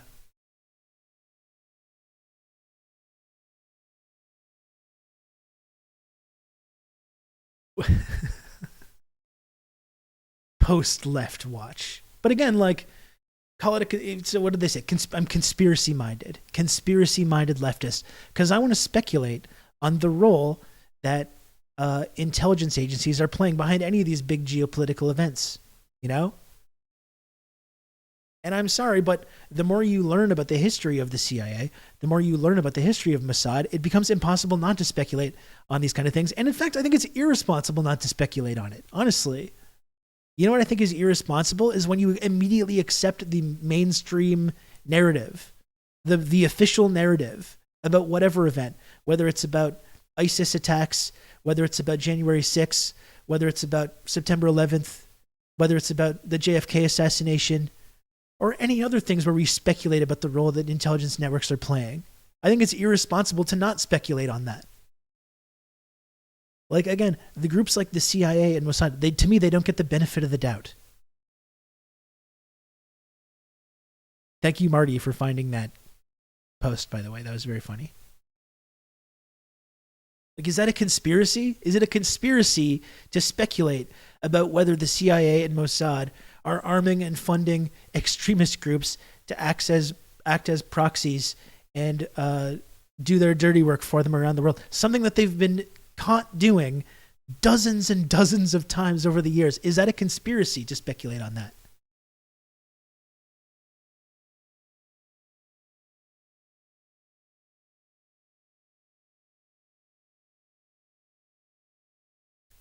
Interesting when people do that but say they're free thinkers. No, again, you can only ever speculate. You never speculate.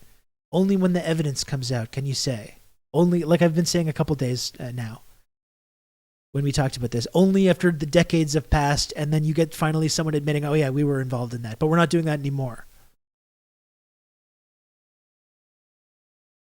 And then, of course, you can not learn anything and not change anything and then still promote the latest war crime or the latest conspiracy, you know?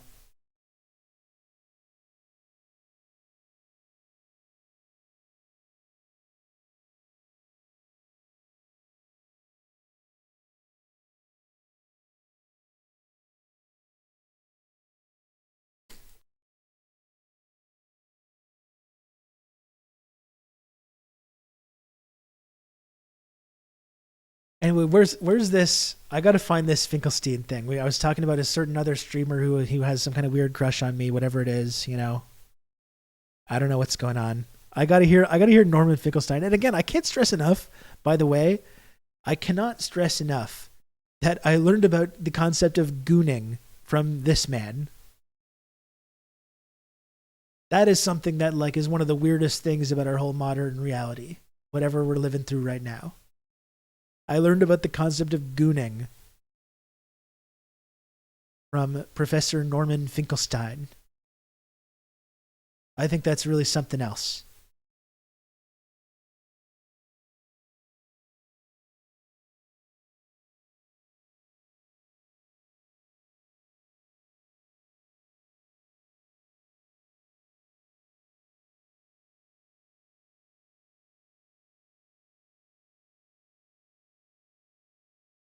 You can count on me. You're going to have good old Rob to talk you through all this. There's no conspiracy-minded leftist community I'd rather be a part of. Thank you, human person. Thanks for the 23 months of Tier 1 and for all the support. I really appreciate it.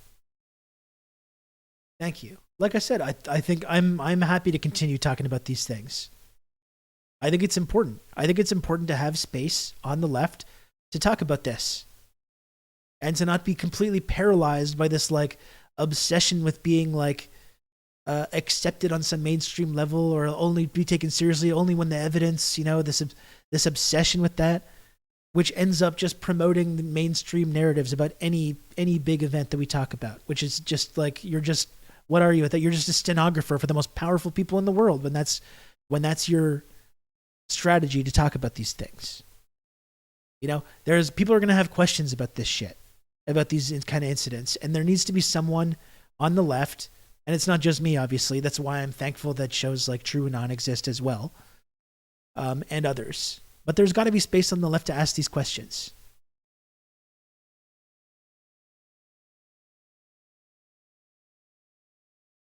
Anyway, let's hear from Norman. I'm not going to get... I debated Alan Dershowitz. I debated Israel's foreign minister, Shlomo Ben Ami.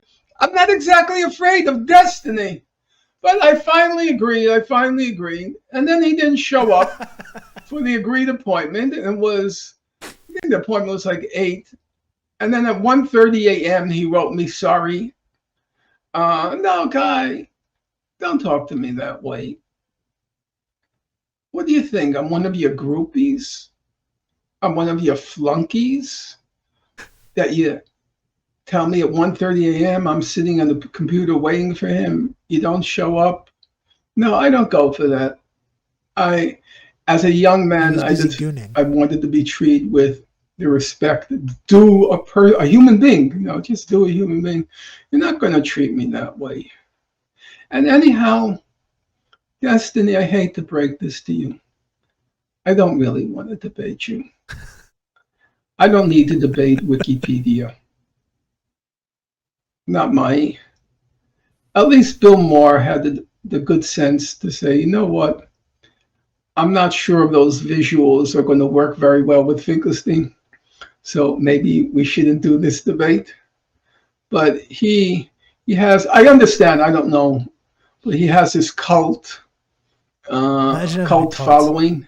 Sick. Not really interested in it. So I'll admit, I opted out after that. I didn't want to do it anymore because I'm not debating a destiny. I'd rather debate somebody who has 2 names and who's a serious scholar. Or at least if you're not a serious... Destiny's a serious scholar. Do you know how much Wikipedia this guy reads? Look at my community note, Wikipedia. There's Wikipedia articles that can disprove anything. I'll simply look at the Wikipedia article for ISIS. Sir, I am a scholar. He thinks his name is Destiny. Listen, and I'm not criticizing. It's the internet. People use like nicknames and aliases. Sometimes I regret not using more nicknames and aliases, frankly. I get it. But like, sir, you're in your 40s now. You're not Destiny. Come on. Like, let's get real here. Let's get real.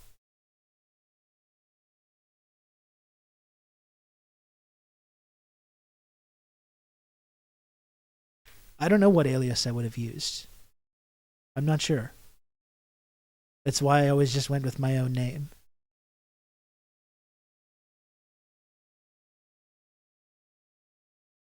Bob Seeger. Robert Seeger. That would be good.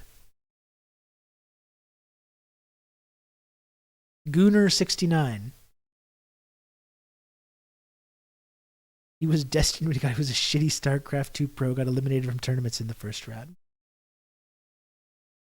Scholar, then show a little humility. If I were to walk into a debate on astrophysics, you know what I would do? I would sit and listen. Yeah. Well, I would go like this, the kid in the class who always has an opinion. No. Yeah. Man. Fucking got his ass. On this subject, I wanted to just take a brief moment to talk a little bit about, to look at a clip from our friend Michael Parenti about this whole conspiracy idea. Someone else who was not afraid to speculate on these kinds of things.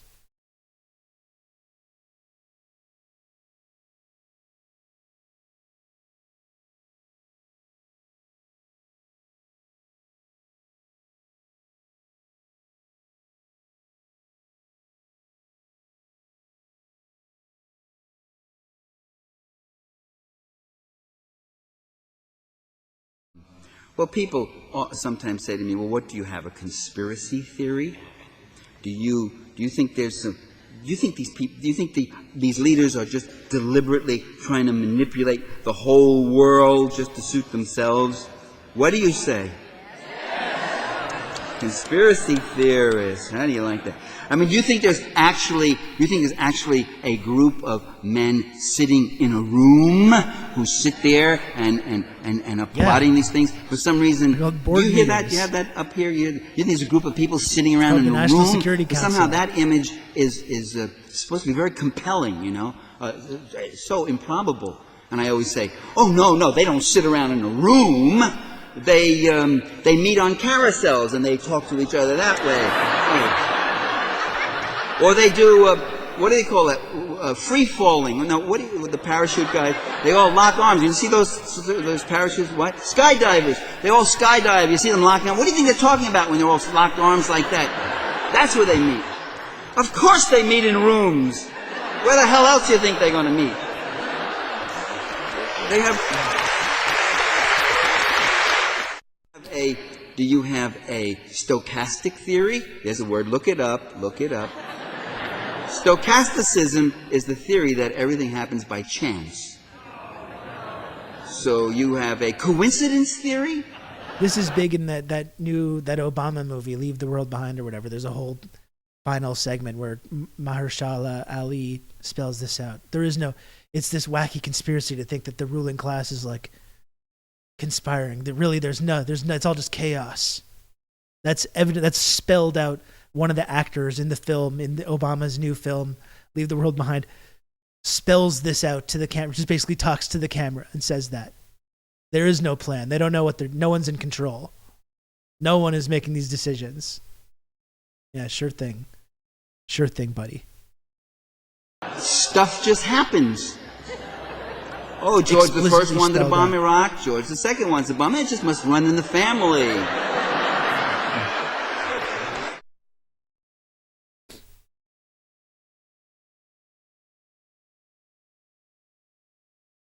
I tell people you can call me a conspiracy theorist if you call everyone just a coincidence theorist. That's it. It's just ISIS bombed Iran at that procession on the anniversary of Soleimani's death. It was just a total coincidence that happened right as Israel is trying to expand this war and draw in the U.S. into the war. And right at the exact same time that they also attacked southern Lebanon, suburban Lebanon, going after one of these Hamas leaders. What a crazy coincidence. What a crazy coincidence. We defeated the Soviet Union. It's the end of history. There's no more Great War. If only we had another 20-year quagmire so we could just print another couple $1 trillion and hand it over to the weapons contractors. What a coincidence. They just flew a plane into the World Trade Center building. What? I guess we'll have to do the quagmire now. Oh, wow. Wow, I can't believe that. What a coincidence. What a crazy coincidence that is. Fire up the money printer machine, by the way, while you're down there. While you're down there, fire up that money printer machine for the weapons contractors. We're forced to now because of this coincidence that just happened.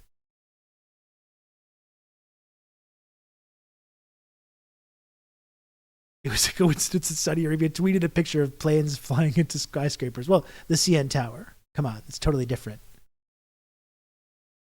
It's totally different. All those people who made a ton of money, that's right. A lot of people made some serious dough. 9/11, they're just really good at doing the stock market, though. We looked into this, don't worry.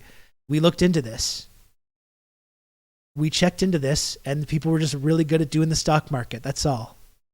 Don't worry about it. We looked at this. There's no evidence. There's just no evidence. Randomly making a lot of money like Pelosi. Pelosi, yeah, I think I saw a tweet that Pelosi outperformed, and a bunch of other Congress people, not just single Pelosi, outperformed every single major hedge fund. What are they doing in Congress? They should be out in Wall Street. These are stock geniuses out there. What are they doing wasting their time in the public sector? Outperforming every single hedge fund.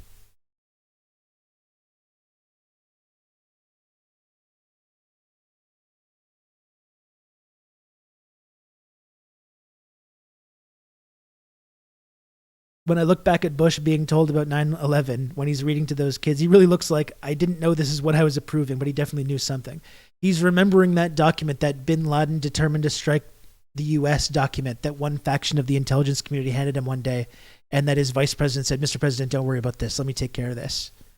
Don't worry about this, sir. Just go hit the links. Go hit the links. It's going to be fine. I'm going to take care of all this. Don't worry. That's what George was thinking about in that moment. What was that? What was going on there? Now watch this drive. Hey, Doc Hollywood, what's up?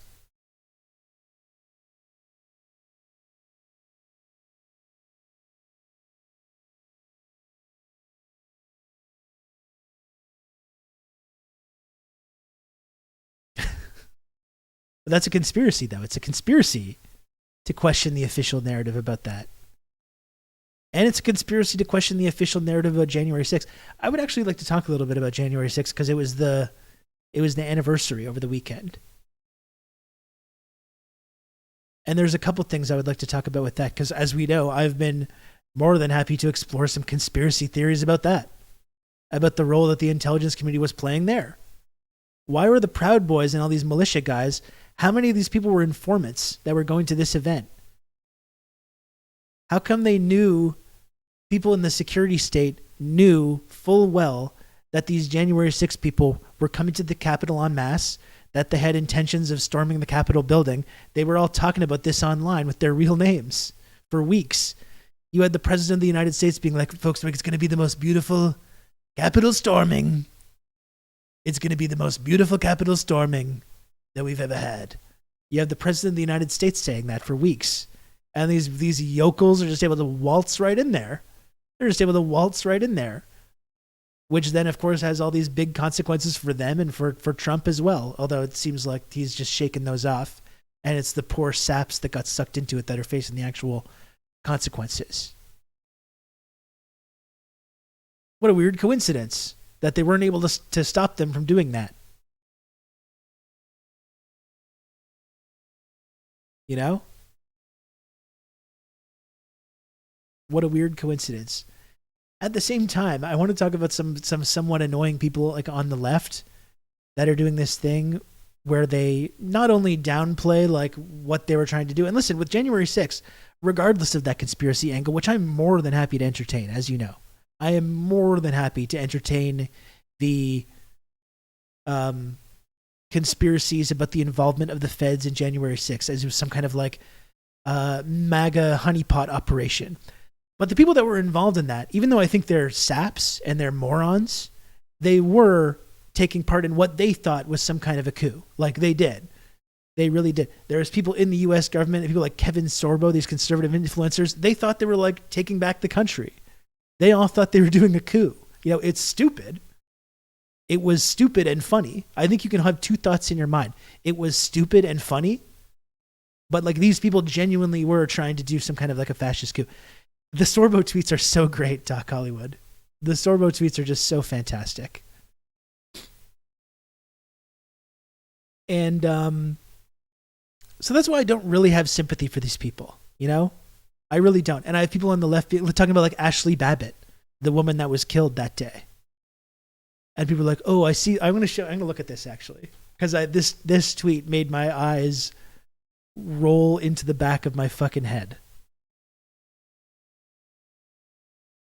Because I just did this jokey tweet. About Ashley Babbitt.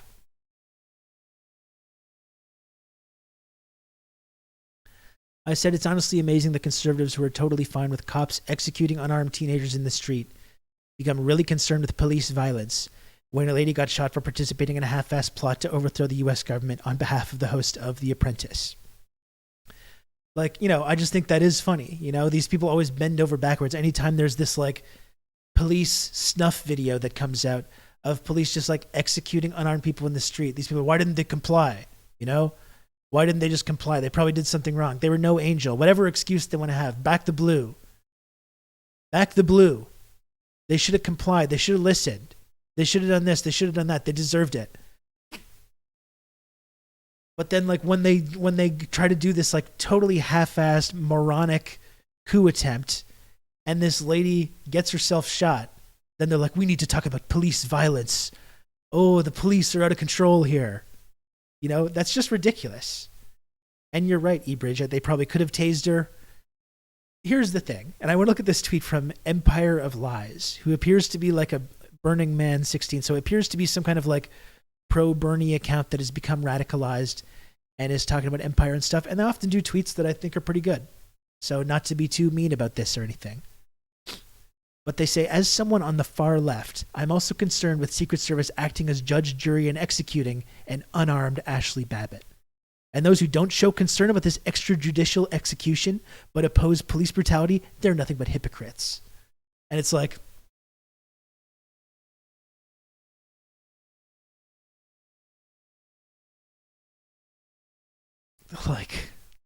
you know,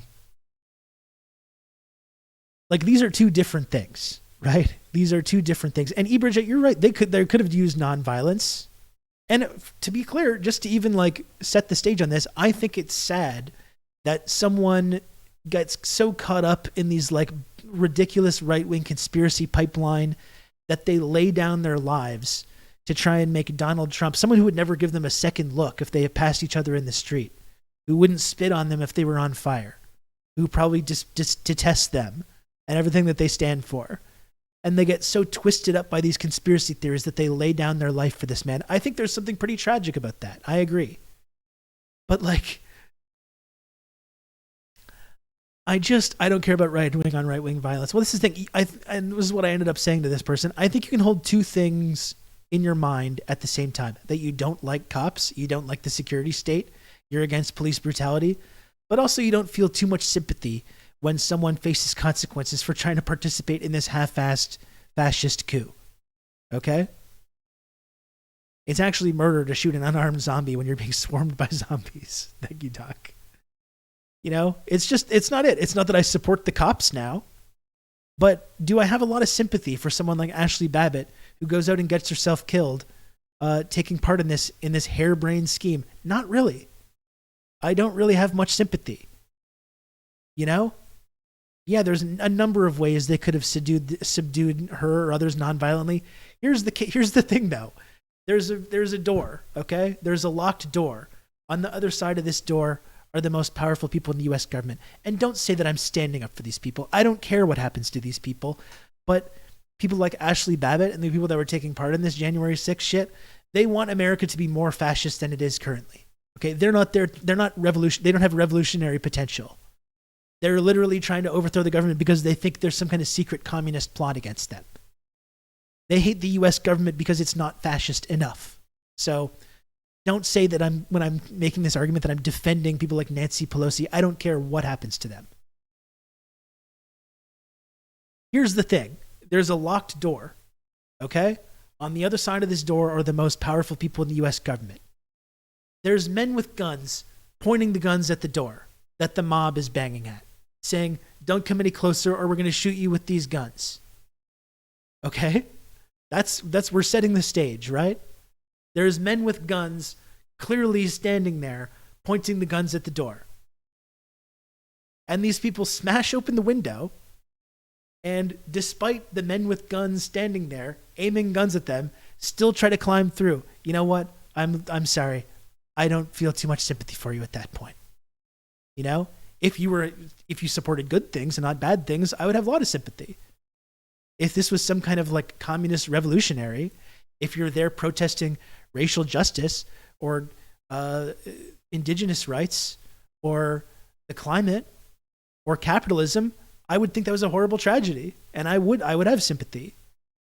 When you're there trying to make America more fascist than it is currently, and you ignore the warnings of the men with guns clearly standing there, and you try to climb through a hole in this broken glass to get at the powerful people in the U.S. government that those men are being paid to protect, I'm sorry. I don't have a whole lot of sympathy for what happens to you after. Is that supporting the police? Can you be against police violence? Can you be ACAB and still not feel sympathy for someone who incredibly stupidly gets themselves offed in this way? Yeah, I don't think that's hypocritical at all. I don't think it's hypocritical whatsoever. That's the thing. If this had been a BLM crowd, hundreds would have been murdered. We all know, Kira V, we all know that anyone, like a climate movement, a BLM protest, whatever it is, if they had tried to break into the Capitol building, we all know what would have happened. There certainly wouldn't be like cops like ushering them inside and showing them around. And again, you can talk about that conspiracy angle and still not feel sympathy for someone that gets himself killed in this situation.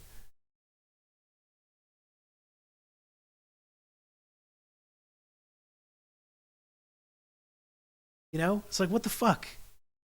And it'd be like, transport yourself to like Weimar era Germany, okay? Transport yourself to Weimar era Germany. And it's like, make the same argument. Oh, I see all these so-called left-wing Germans out here. You're all ACAB, but now you're supporting the German police when they shoot these Nazis in the beer hall putsch. Excuse me. You're supporting all these cops arresting and killing Nazis in the street just because they tried to do the beer hall putsch. Wow, and I thought you were on the left. I thought you were ACAB. I thought you were against police brutality. Would you be making that argument? Or would you say like, they shot a bunch of Nazis that were trying to do a coup? Don't care. I think 15 Nazis were killed during the beer hall putsch, which of course was an unsuccessful coup where Hitler did 8 months of jail time and then got out of jail and became a fascist dictator almost immediately afterwards. So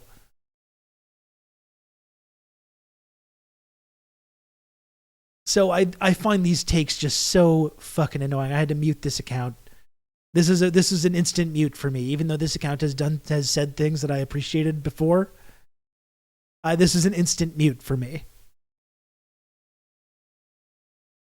Oh, you want to hold the Nazis to account? Why did you do that, cop? Exactly.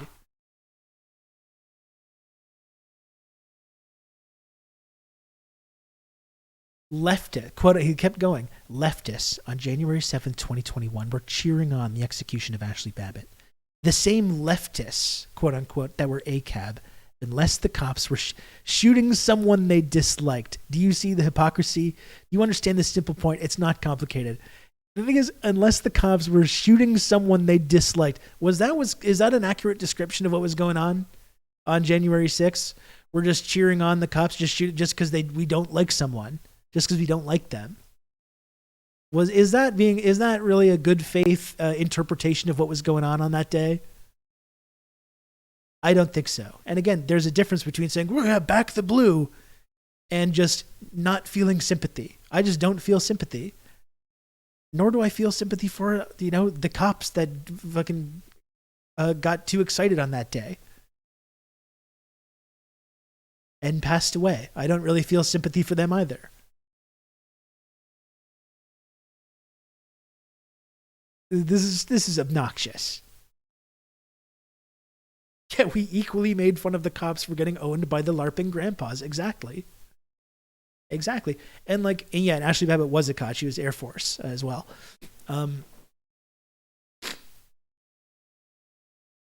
If we had the video of Rob's stream, we could judge for ourselves. Exactly. If only we still did. That's never going to stop bothering me.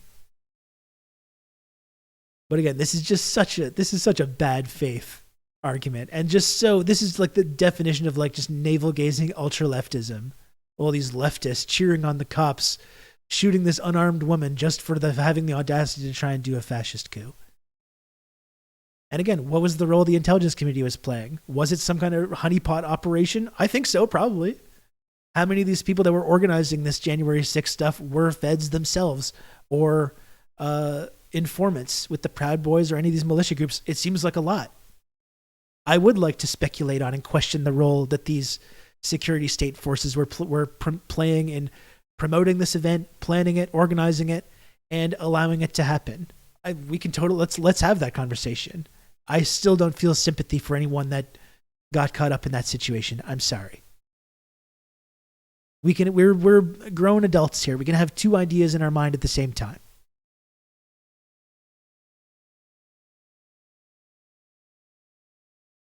Right? We're adults. We can have two ideas in our minds at the same time. It seems like a lot of the time on this show that That's one thing that I'm always reminding people of. As a leftist, I feel a huge amount of sympathy for that working class cop that fell down the slide at Mach speed. Honeypot live drill opportunity to get Trump banned from running, which is amazing because they actually fucked that up. They fucked that part up. Most Americans can't even have one idea. Absolutely. I just found this take so annoying. It's just like, oh my God.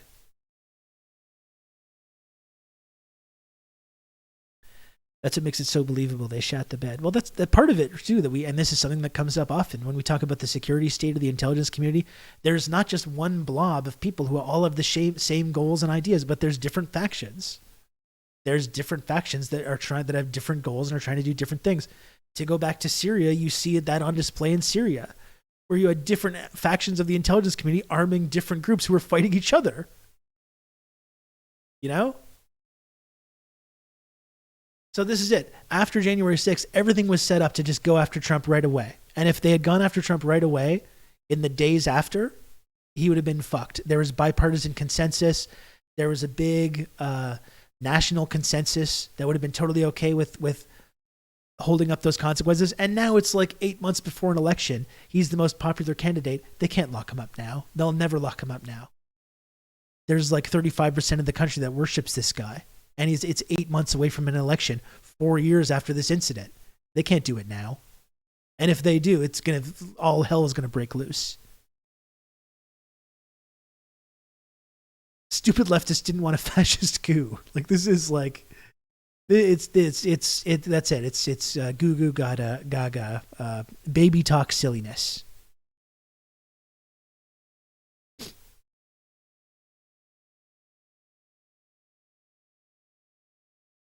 These unarmed Nazis that took place in the beer hall putsch. How dare you celebrate their deaths? How dare you? These Weimar era leftists, I thought they were ACAB. Now they're celebrating. They're celebrating that the cops are shooting Nazis. What is the world coming to here? Sometimes the people fighting the cops are also, in fact, fascist. Yeah, and at that point, it's like, what are we supposed to do other than just like sit back and fucking laugh about it? You know? What are we supposed to do? I'm not going to pretend to feel sympathy for these people. I don't feel sympathy. I feel sympathy to a certain extent. Like I said, the powerful people that were involved in January 6th, Trump himself, these powerful conservative media people, the wife of a Supreme Court justice, these powerful figures, they never had consequences. The only people that had consequences are these dumbasses that got themselves roped into this thing and are still in jail. I feel a small amount of sympathy for that. But, like, what the fuck do you want from me? You know, don't do that next time. What do you want me to tell you? Don't try and overthrow the U.S. government because Donald Trump told you to. Like, what? That's just like a basic thing that anyone should understand. You know? I have a small amount of sympathy, but at the same time, it's like, fucking, let's get real here. Let's get real.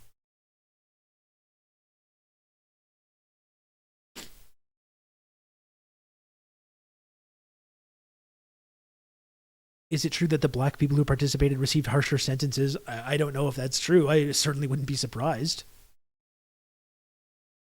Why are leftists in quotes? Because he thinks it's hypocrisy. This account thinks it's hypocrisy to not like cops, to not like the ruling class of the United States, and then not care when some fucking dumbass gets themselves shot trying to overthrow the government on behalf of Donald Trump. They think that's hypocrisy. There's exactly the same leftists that don't understand the freedom truckers. Like, do we have to keep doing this? Do we have to keep doing this? These people are not on our side. They don't have revolutionary potential. They don't want to hear about MAGA communism. They don't. These people fantasize about throwing people like us out of helicopters. They want to take over the U.S. government so they can empower the security state to go after people that believe that the leftists like us.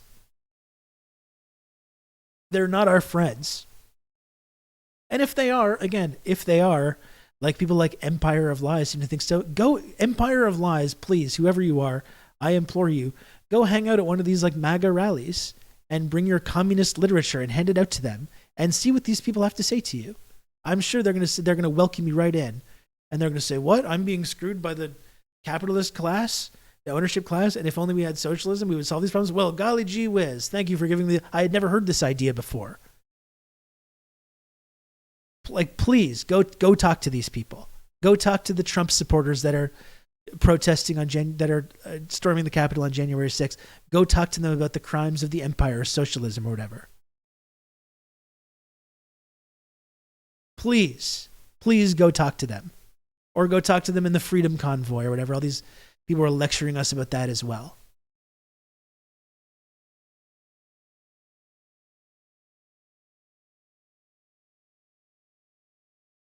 In case you missed it, a lot of the insurgents were QAnoners believing that Trump would seize power over the USA in a military coup that would lead to every enemy of Trump, politicians, media people, and others, being sent in front of military tribunals and being executed by hanging or firing squad.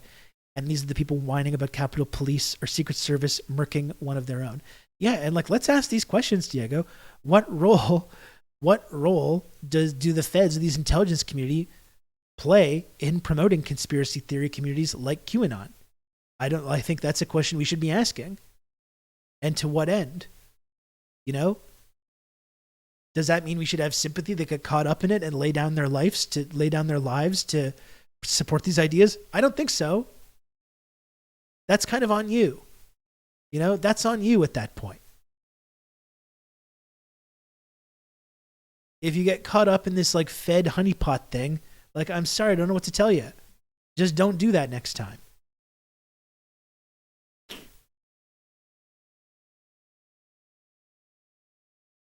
They mostly just hate Mexicans in the LGBTQ community. Yeah, let's go talk to those people. Let's bring them into our movement.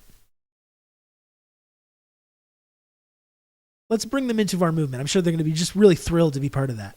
And they're going to welcome our ideas with open arms. Come on.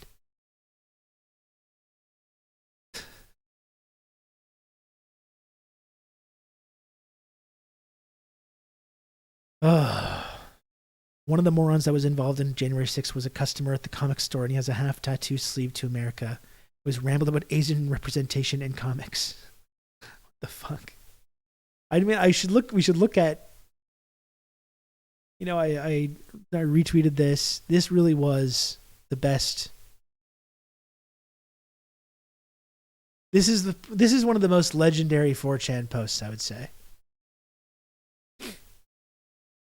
Imagine spending the better part of the last 5 years having your brain and ego melted by uninterrupted poll exposure, flying to Washington in the middle of a pandemic to hear Trump whine about Oprah and Mike Pence at a rally, marching up to Congress on his orders to smash shit, and then mill around aimlessly. You go home and hear that Biden won anyway, and all of your favorite Twitter news sources named Patriot Newsman of the West with avatars of Roman statues have posted your photo online and are labeling you a gay communist Antifa actor. Then the next day, the God Emperor you pasted into Warhammer memes puts out a video cucking himself and bending the knee. "I'm sorry, those were heinous acts. Please let me tweet again, Jack." You can't leave D.C. because the airlines have dubbed you a flight risk. You can't stay because cops are actively looking for you after one of their own died. Your roommate at the only hotel that would accept you is a guy named Based Kekistani 1488 who wants to show you his Goblin Slayer torrents. The sun is going down and you're getting cold.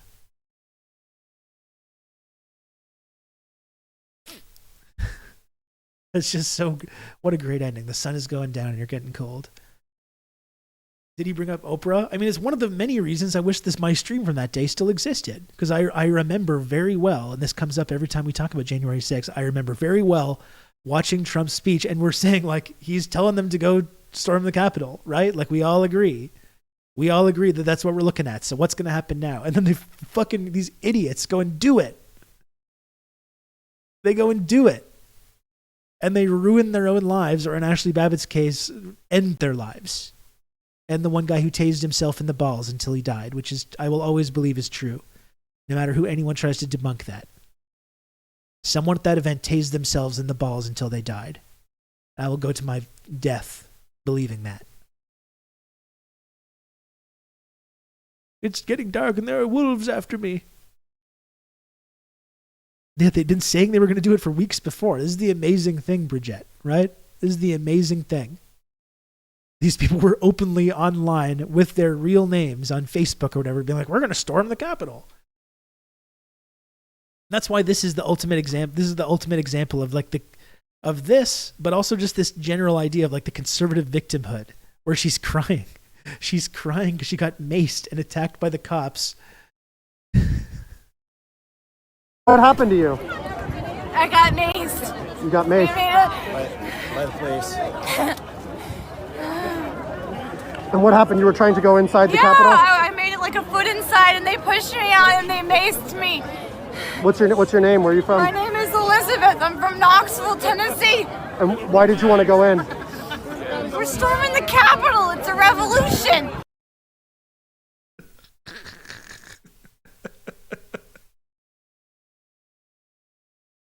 It just never gets old. It just never gets old. You know?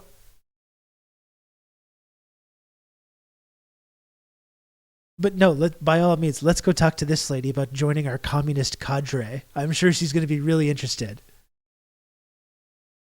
The leftist laughing at this lady. The leftist laughing at this fucking dumbass for getting involved in this. And again, set aside all the shit about what the intelligence community was doing. Did she get roped into this by some like Fed on the other end of a Discord conversation or a Facebook conversation or a WhatsApp conversation or whatever? Maybe. Am I supposed to feel bad about that? Not really. You know, if a Fed talks to me online and says like, hey, do you want to go do a crime? Go and do this crime. It's going to be really good. I'll simply say, no, thank you. That's what I would do personally. Is this the Animaniacs thing, Jay? Like, I'm sorry if it makes me a bad leftist to make fun of that lady. Totally insane. They pushed me out and maced me.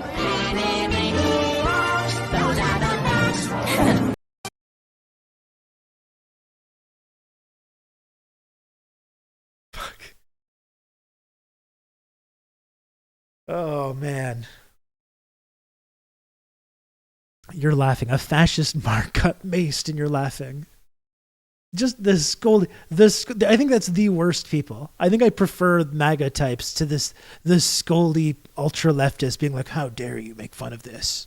How dare you? How dare you? Fuck off. Oh my God. That's just the most painful thing. You can count on me. You're going to have good old Rob to talk you through all this. TRRS Sankara. Thank you, MindFad, for 11 months tier 1. I appreciate it. Thank you. We're totally insane. They pushed me out and maced me.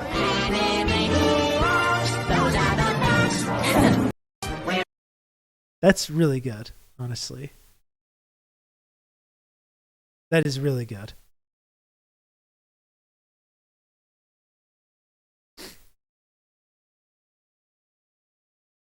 No fun, only suffering. That's right. We can never just have a little chuckle. At like stupid fascist marks getting some small consequences for their very stupid actions.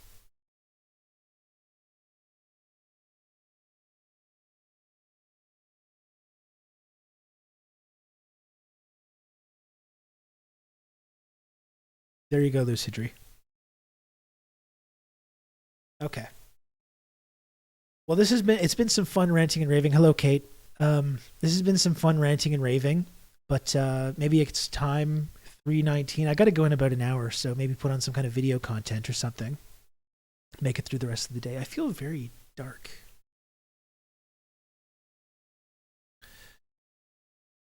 I'm getting a little bit of a sore throat from all the yapping. Me when threatening the libs. Ha ha ha, yes. Me when being maced. This sucks. What the fuck? I know. And by the way, before I take a little break, I'll just remind people to please, if you can, support the channel. Okay, I'm halfway to the sub goal for today. If you can please subscribe to the channel. As you know, I must make the little number go up every single day in order to keep doing this program, which some of you seem to enjoy watching. And if you enjoy being part of the community, want to support that, please subscribe. Or send me a tip. Tips are very much appreciated this week. Very, very well, very, very much appreciated. If you can send me a good old tip this week, either or. I do need to make the little number go up if you can. I'm really hurting right now, just to be totally frank with you. I'm really hurting at the moment. And any tips are very, very helpful to me at the moment. So either that or a sub if you want to subscribe or gift subs to the channel, anything to help me out and help keep the show on the air, help support the work that I do, help support the community. Every little bit helps. So if you can, please subscribe or tip. I appreciate it a lot. It's the only way I'm able to keep doing this show every day. And we become friends, as you know. We become friends when you subscribe to this program, or you gift subs, or you tip.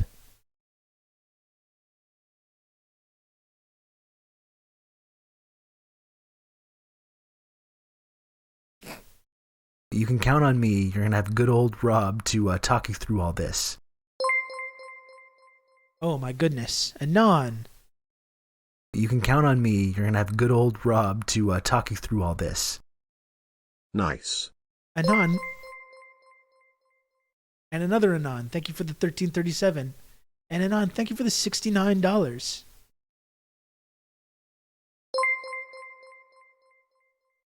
Oh my God, look at this dancing. Dutch whiskey. You can count on me. You're going to have good old Rob to talk you through all this. Anon, thank you for the $69. Anon, thank you for the 1337. And Anon, thank you for the, what was that again? Was that a 20? Sack full of bees. Oh my goodness. Holy Lord. Anon, thanks for the $20. And sack full of bees, thanks for the $50. I really, really, really appreciate that. That is so, so kind of you. Really, thank you. You're bailing me out. You're bailing my ass out here this week, folks. And thank you, Canceling Culture, for the 2 gifted subs as well. I appreciate that. Anon gifted a sub. Thank you, Anon, for the gifted sub. And thank you, Crystal, for the 2 gifted subs as well. Really, really, really appreciate that.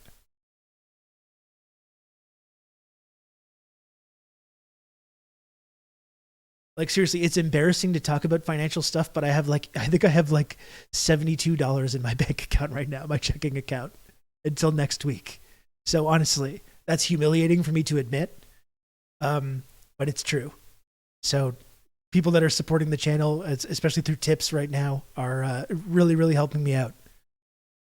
I think I just got in number of tips more than I currently have in the contents of my checking account at the moment. It's less about you and more about getting Little Rob maximum treats and art supplies. Well, that's it. It's not like I'm out here making any big extravagant purchases. I don't ever buy stuff for myself, or very, very rarely. I just spend money on groceries. That's it. It's just groceries.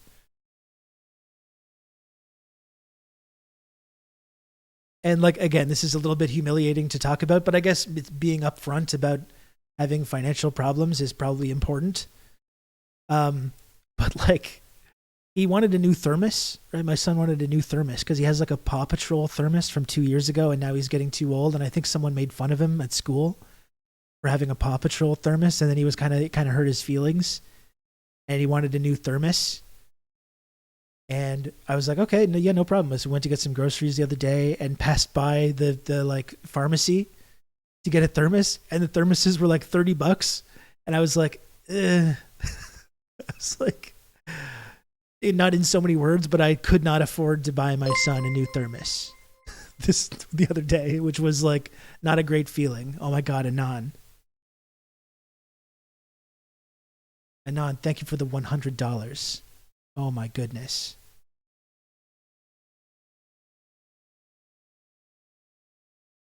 That's really, really kind of you.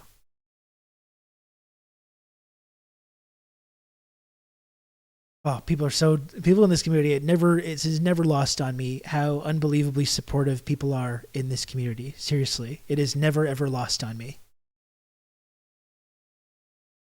I feel very, very lucky that I'm able to do this show and have a community that's there that supports the work that I do on here. It's really, really cool. Just print a new label and glue it on. Maybe I could just like scrape it off. I could just scrape off the Paw Patrol part.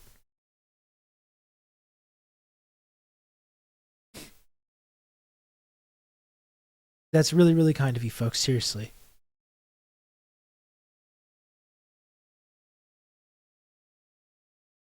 And I'm doing better than most, and I'm really lucky. You've just become an elite member of the Friendship Triangle.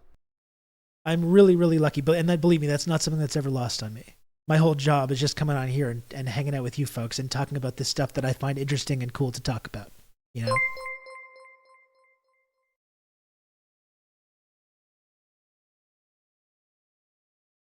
Blursid, thank you for the $50. Here is some thermos money.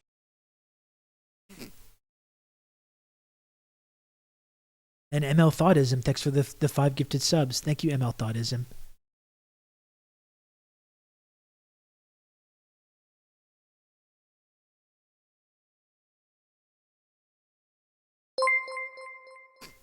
Emperor's New Groove, thanks for the 420.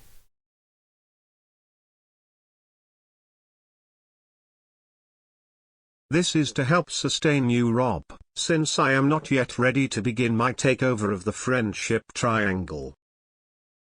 Huh. That's interesting.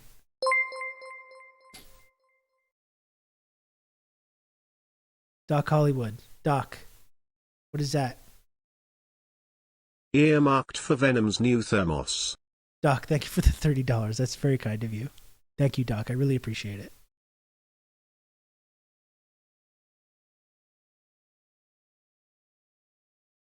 This honestly, just in the last like 20 minutes, I've tripled up the actual amount of money that I have in my checking account. I'm not even joking. It's absurd.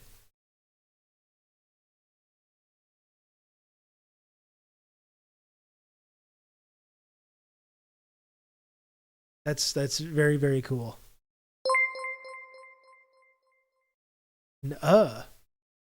Thank you, This is the day of the expanding man. I'm singing that because that's what I was doing that dance when I was singing, listening to Deacon Blues. Thank you for the $69. Thank you for the $69.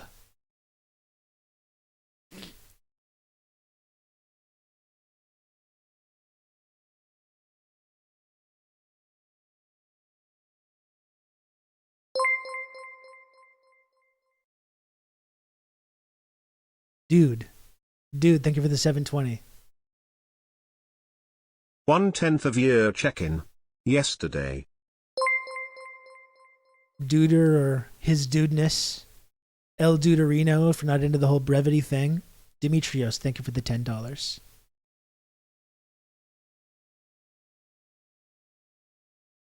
Can't remember the last time I had a drink. I had a drink on. I had a single beer on Saturday. I had a single beer on Saturday watching the Raptors Kings game. Emperor's New Groove, thanks for the gifted sub as well.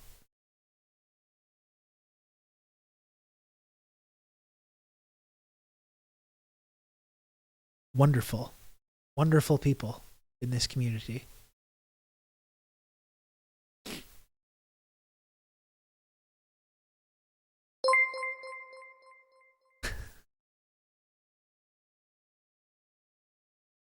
And thank you for the $20. This should cover about an hour of gooning. Thanks, inflation.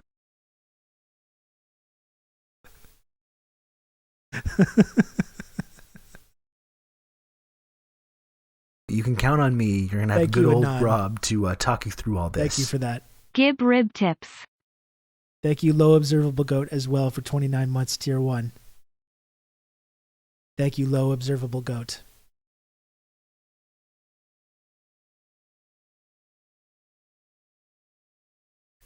I'm all contributed out. I hope some Oilers drop in and make it rain. Well, we still got the rest of the week to go.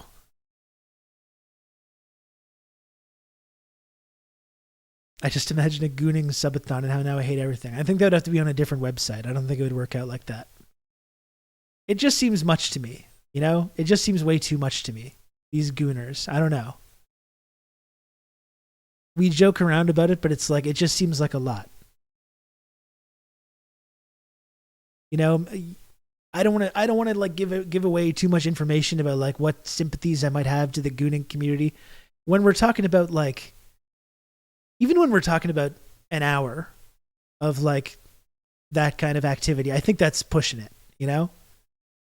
I think if you're spending more than an hour, then that's like, there's a lot of other things you could be doing with your time. I'm not a prude, okay? I'm not a prude. All right? I don't judge anyone's lifestyle. If you're spending more than 1 hour at a time doing that kind of thing, I think, you know, I think that's an issue. And then we're talking 3, 6, 8, 12 hours, 24 hours, 48, 36. Come on. Like, what are we doing here? That can't be good. That cannot be good. Dakadoon, thank you for the $50. Jesus Christ. Here's my fantasy football winnings. Get that thermos. Thank you, Carrier Wave. Thank you, Dakadoon, for the $50, and thank you, Carrier Wave, for that comment. I didn't get into jacking off to follow the rules, man. I'm a loner, Daddy, a rebel. Dakadoon, I really, really appreciate that, seriously.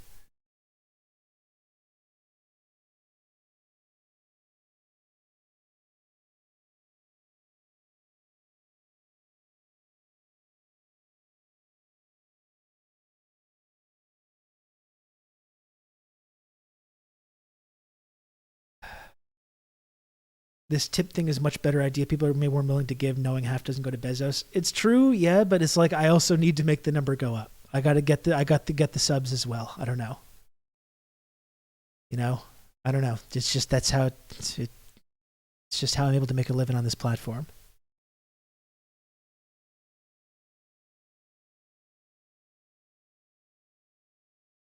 I read gooning prevents prostate cancer. I will not be shamed for the hours I put into my personal health care. That's right, Diego. You tell him. Quote unquote leftists are mocking people. Mocking people just trying to engage in some self-love. They're escaping from the constant pervasive sense of alienation. It's preventative health care. And we got so-called leftists out here making fun of these people. Make me sick. You make me sick.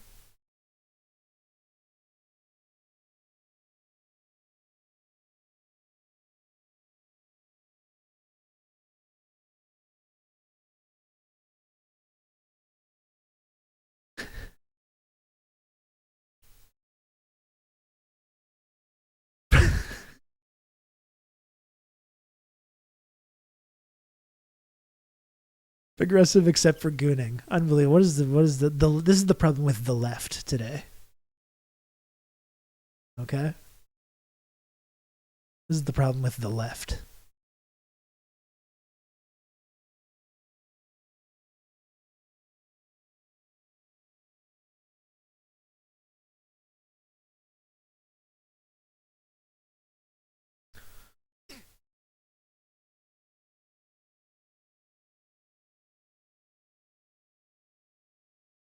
I really appreciate the support, folks. Seriously, I think in these moments I kind of start having a weird kind of like guilty feeling, which I think is kind of unavoidable.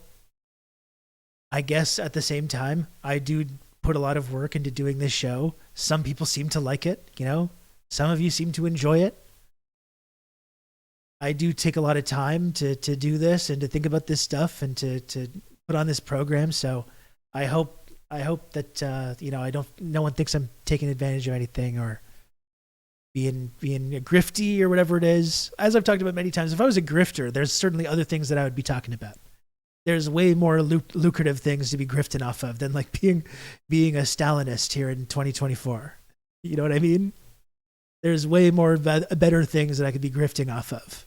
I could be in the manosphere. You know, I could be talking about how we need to send arms to Ukraine. That kind of stuff, you know?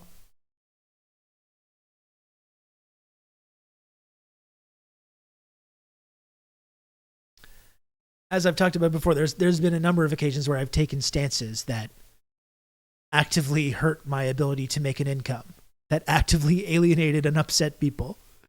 You know, I don't do it because I'm trying to chase some kind of subs or whatever.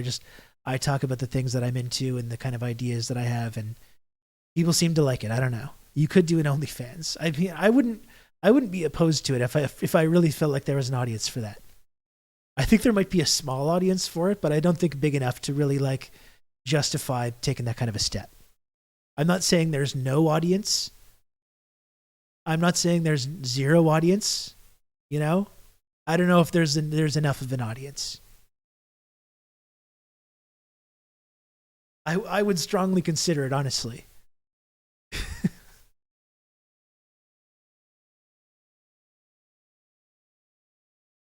Trust me, Stalin is in. Stalin is hot. I want some Stalin. Listen, everyone makes mistakes, okay? I'm trying to find the audience for gooning. Well, you've come to the right place, Lucid. There's a very receptive audience here for that. And yeah, listen, Barry, people make mistakes. You don't think there are criticisms of Stalin? Of course there are. Of course, there's plenty. You know what, though? I like winners. I like people that win. I like communist leaders that don't get overthrown. How about that?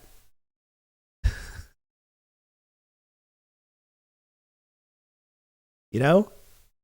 No one's perfect. No one's perfect. No one's immune from making mistakes. We don't need to idolize or worship anyone uncritically. Communist dying of old age appreciation gang. Yeah, seriously, Sean. Well, this is the contradiction, right? How can you see the shit going on now and not want Daddy Stalin to come in and make it all better? The most fervent anti-Stalin leftists are the ones that complain the most. The ones that could use a Stalin to come in right now. The ones that complain the most about Stalin are the same people, you know? Pobity is nerfect. I think it's a good way of looking at it. Having Hitler retreat to his bunker and commit suicide was a big W, if you ask me. That's just like, what is the controversial about that?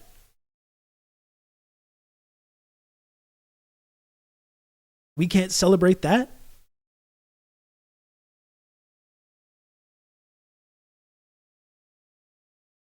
That's what we should do, state-sanctioned goon chambers. What about that? We talked about earlier the darker kind of like little chambers that you could go into. What about that, though? If just on the street, you could just go in there, sensory deprivation with like all different screens. You know, bunch of screens in there. If you need a little break.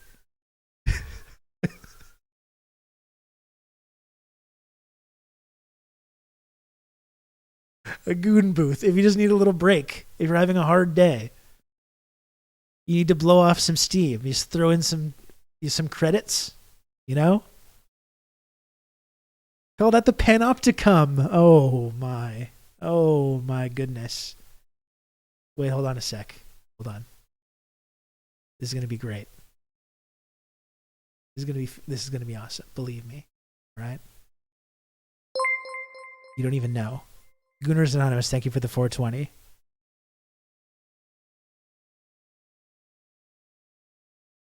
I take 4 hours out of my gooning session to be here every stream, Rob. I hope you can appreciate that. I do appreciate that. I do, and thank you for that. Thank you for taking the time out of your gooning schedule, and thank you for the tip, which was 420. And one more, I'm just going to read Lucy's comment one more time. Yeah, we call that the panopticum.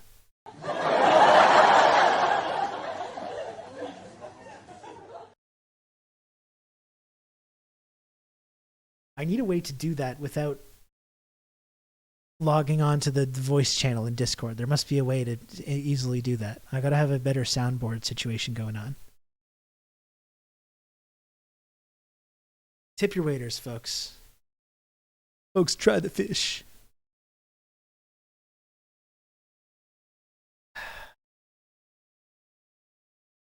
Takes a lot to goon for such long hours. It's true. That's called dedication. State-sponsored little goon chambers. Okay? Think about it.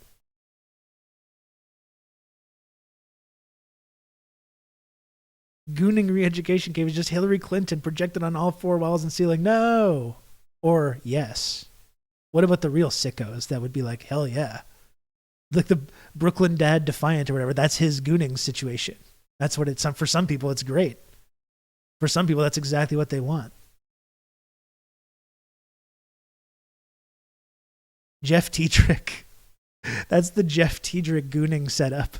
It's just all hill dog. In all the different little outfits. That is very perverse. Yeah, it is. 90s Hillary or current Hillary? I mean, I was thinking current, frankly. I guess it could be a mix. I was thinking current, though. Like last 5 years. That's what I was thinking.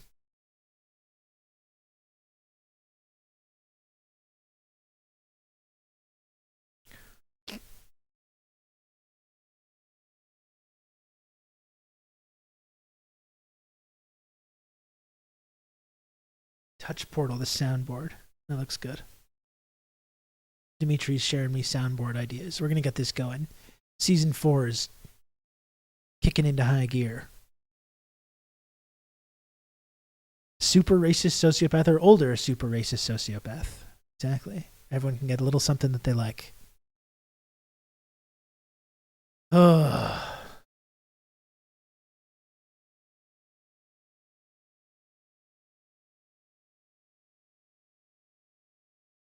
Well, this has been a productive chat, hasn't it?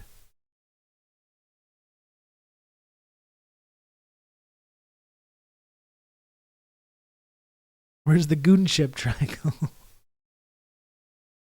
Don't get Orb Lady started about that. You should see this, the knockoff merch that Orb Lady's trying to push about this community, perverting this beautiful, innocent community with filth like that. You don't even know what she's trying to plan with this kind of thing. One of the big sickos in this community, honestly.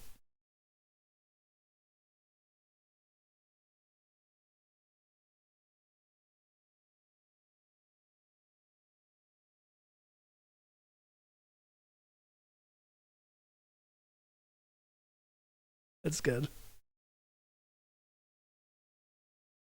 That's good. Will gooning be part of the re-education camp process? I mean, I guess it would be kind of an effective, like, brainwashing method. You know, if you start admitting that you have the good ideas, you get a little treat, right? You get a little treat.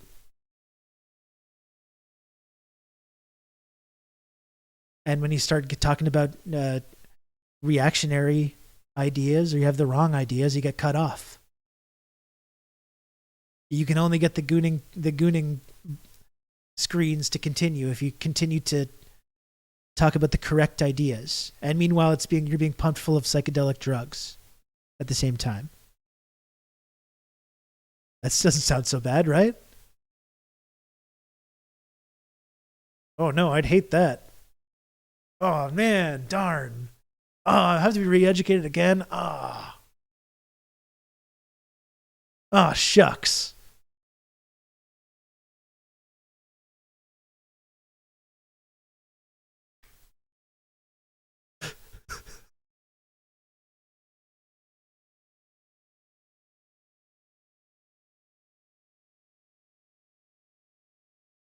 Time for a little ultra gooning.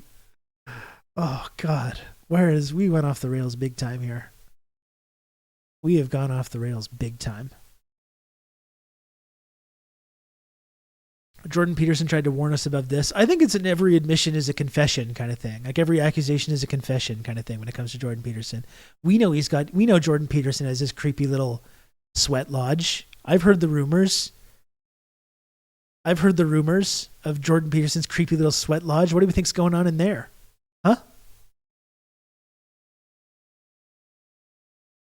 What do we think's going on in there, folks? When him and Jesse Brown hang out in there? Is that just purely,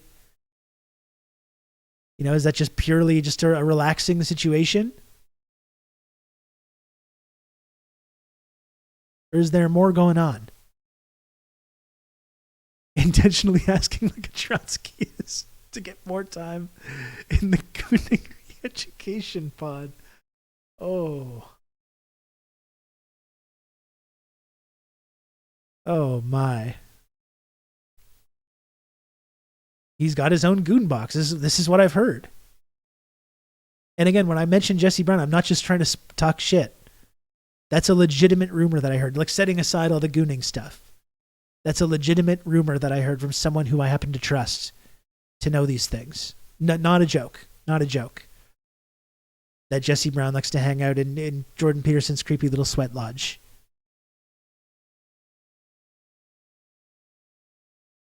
Gooning aside, okay? We don't know what's going on in there.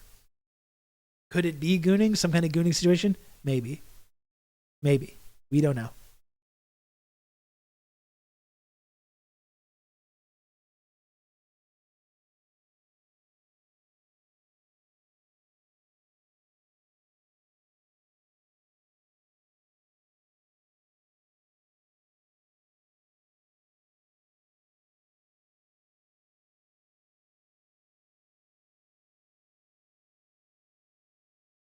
Jesus.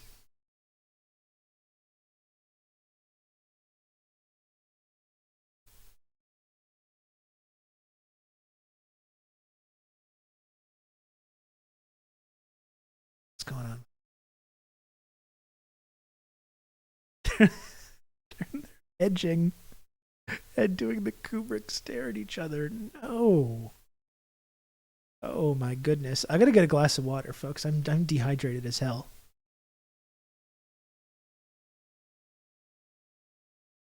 This has just been an outrageous stream today. There's been some meaningful discourse and dialogue going on today, just a little bit. There's been a small amount of serious talk going on today that was somewhat valuable.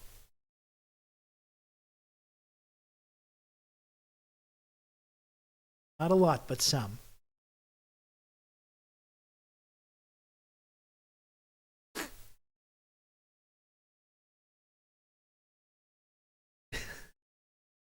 I was going to put on a video. Now I don't even really have time. I guess this is probably fine, isn't it? This is meaningful. What are you talking about? Just hang out with the chair for a sec, okay? I'm getting a glass of water. Just hanging out with the chair. Hey, Timmy, passed my certification exam. I don't know what you're being certified for, but I'm proud of you, Timmy. Good job.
How was that?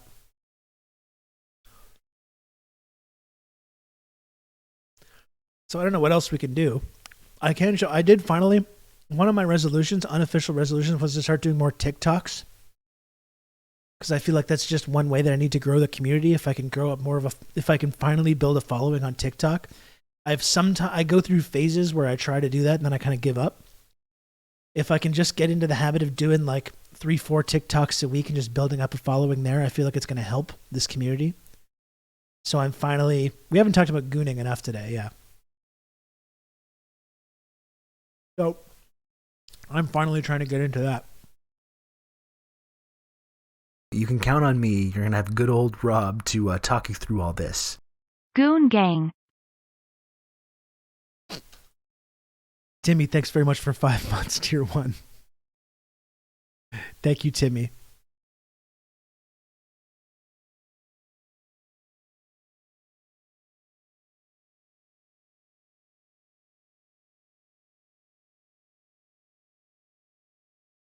I did a pretty cute little TikTok today. Oh, it got some views too. That's good.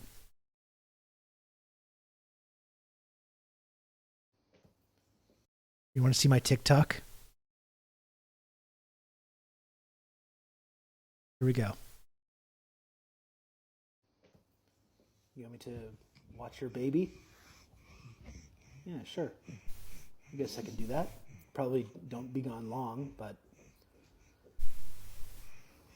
How's it going, baby? You seem kind of out of breath. What could you possibly be doing that's exerting yourself so much? You just pretty much lie around all day. You know? I'm not judging either. You know, it sounds kind of nice. Must be kind of nice to be a baby. Getting up to anything interesting or just more of the same kind of stuff, I guess? Good. What do I do? I'm a podcaster and Twitch streamer. So. Okay. That's a little rude. Yeah, okay. You want me to...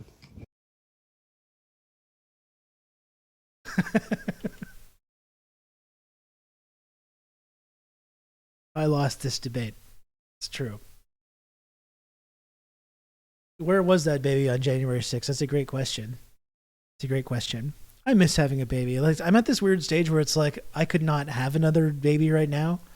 The idea of having a baby is like, wow, that would be really not good. At the same time, though, it's fun. It's fun to have a little baby. You have a little larva living at your apartment or your house or whatever. You have this tiny little creature. It's so weird. And they're such funny little guys. That's how they get you. It's true. That's how they get you.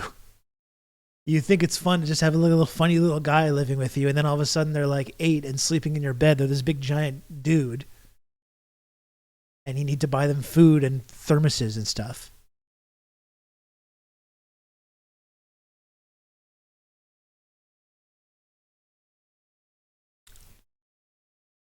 Nice hoodie. I don't know. It's just a plain red hoodie. I think it's from American Apparel, actually.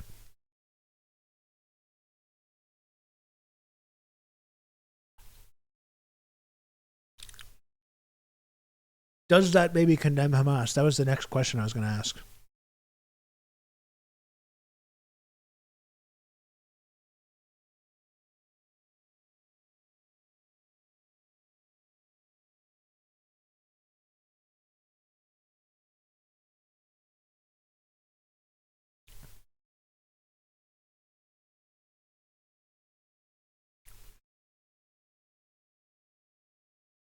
If I ever have a kid, they'll be getting generic colored thermoses. I think I'm going to go to the dollar store and find this thing. I think that was my big mistake.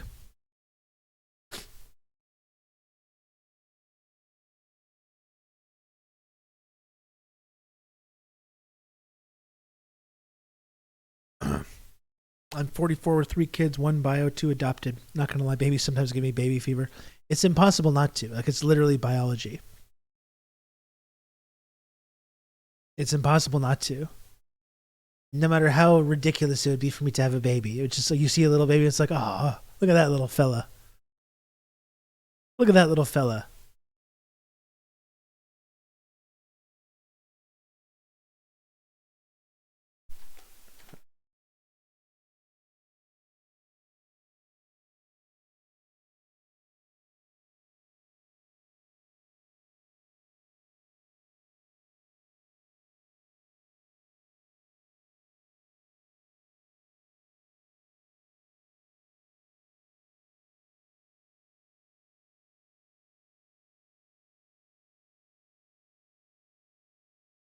Trying to find a funny picture here for you.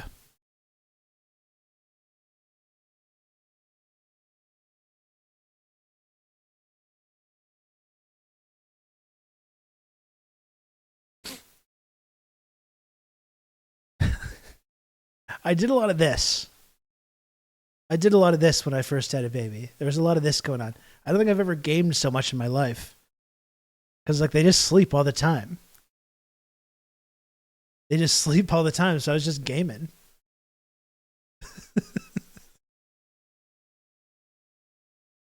I know, like, I now have a bit more time to game sometimes, but, like, this is the time that I probably gamed the most, because you just have to hang out with them while they're sleeping.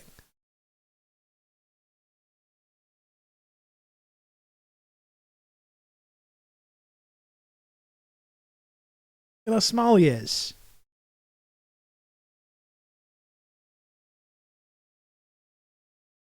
Such a funny guy.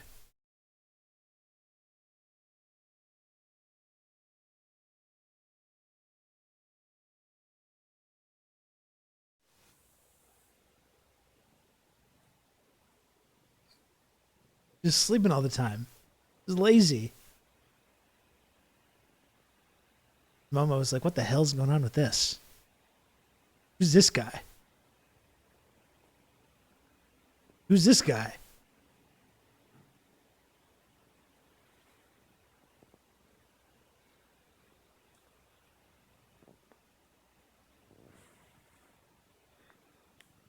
What are we getting back to? I don't know, just this. This is all I got.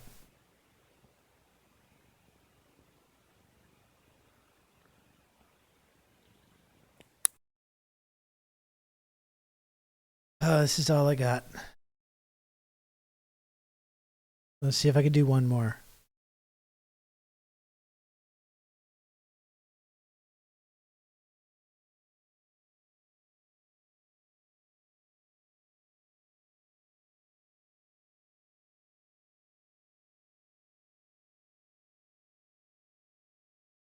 I showed you the Feel the Burn one already. I took so many pictures of this baby.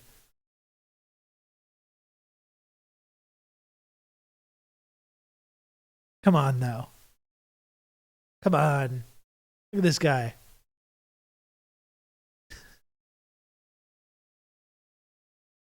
He's so big now. He's just gigantic. He's like a person. He's like an actual person. He's like a little person now. And he's got like thoughts and ideas.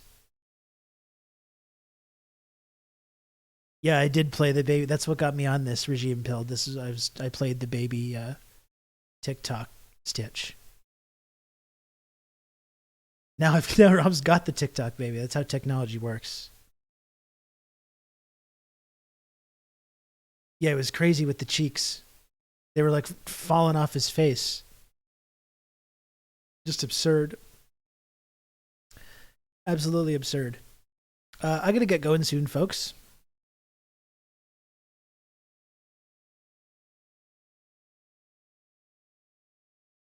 Do we hear? And I know I've been a lot of calls to action today, and people in this community have been extremely supportive.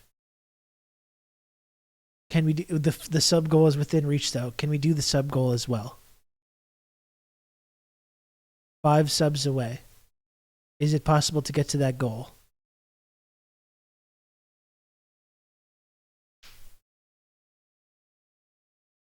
Can we do this?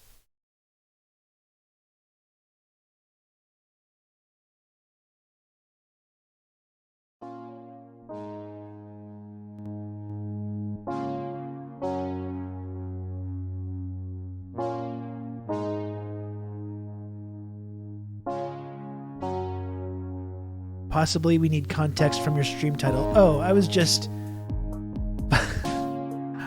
like, because this is like, I've had kind of a weird schedule in the holiday period.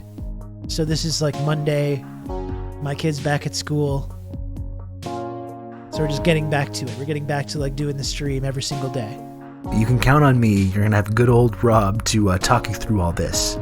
5 subs and Rob will steal a baby. That's right. Absolutely. Bon, thanks for the gifted sub. When you say free Palestine, what do you mean? I think it's pretty clear. I think it's the beauty of saying free Palestine is like it's easy to understand what that means. you can count on me. You're gonna have good old Rob to talk you through all this. More funding from the lobbyist wing of the toddler industry. Thank you, GMO Radio, for the gifted sub. Isn't it already free? No, have you turned on the news lately? No, it isn't.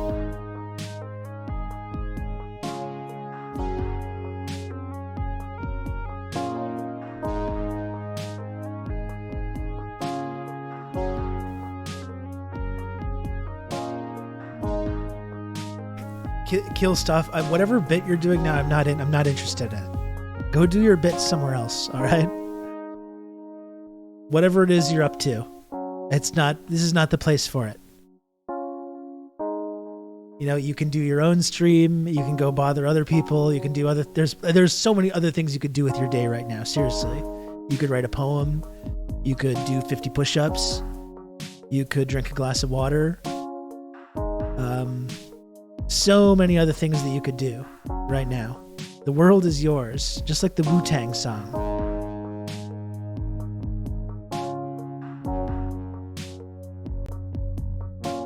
You know?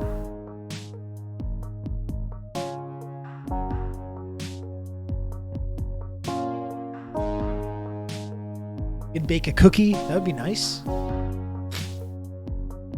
Wouldn't that be nice?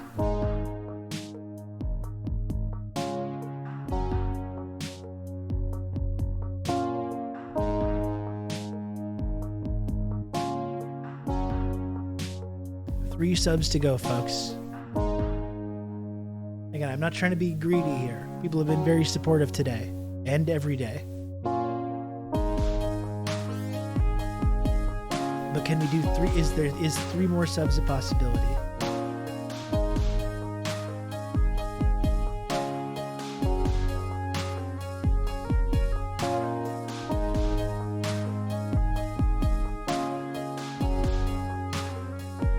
I've been saying for a couple days now, and in fact, I've been saying for more than a couple of years, actually, that I was going to put these songs online soon so people could listen to them. And I keep forgetting.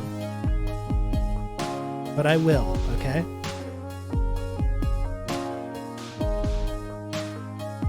Kill Stuff, you're not genuinely curious. You're not genuinely curious, Kill Stuff. Why are you lying? Why are you lying? You're not genuinely curious. You didn't just come to this stream today to decide, you know what, I'm going to sit down and learn about this. I'm going to sit down and learn about this geopolitical issue. Who's out there talking about it? Hey, this guy. How about this guy? I'm genuinely interested in doing some learning and growing today. Come on, be real, sir.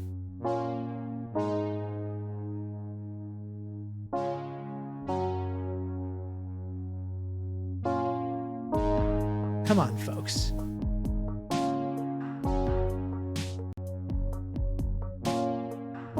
Anyway, I believe it was Carrier Wave that actually linked something. If anyone actually wants to take a look at information, there are links in the chat that you can take a look at. I don't feel the need. I don't need to play this game with you though. I don't feel the need to. It's just I'm just encouraging you. I don't need to play this game with you.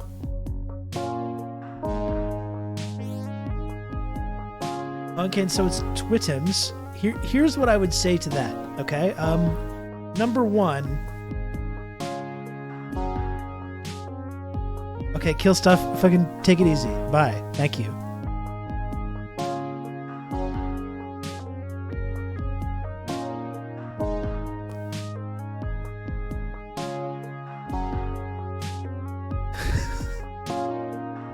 The beautiful thing about having your own stream is that you don't have to do this.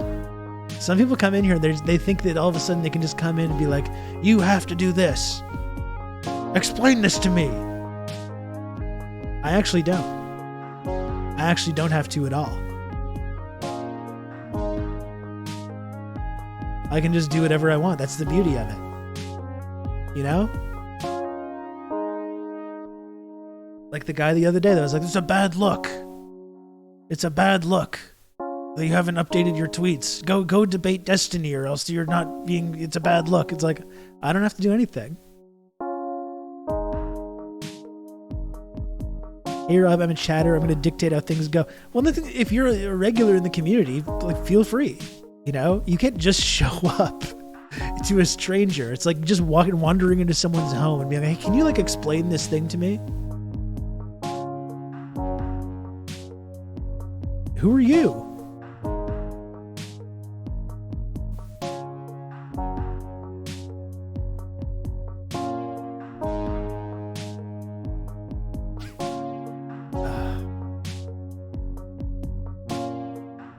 Well, still 3 subs to go, folks. I do have to get going. I'm gonna go pick up that thermos. You're like a child who wanders into a movie. That's right. Why don't you shrink yourself into the straw man I want you to shapeshift into? Yeah, you don't need to play these games with people. It's just pointless. Let's raid our friend DJ Mule. Still got another minute for 3 more subs. We got 1 more minute.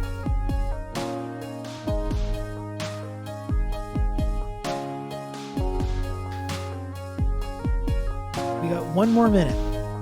Is there a brave hero that wants to drag my ass across the finish line? And believe me, I recognize how generous people have been today and every other day.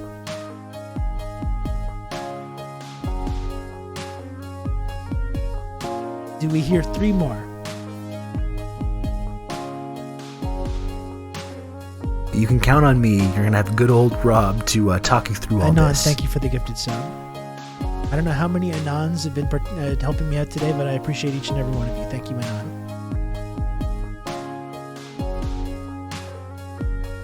Will you explain what gooning means to you? I'd rather talk about that. We got 2 more to go. We got 2 more to go, folks. 30 seconds until we raid DJ Mule.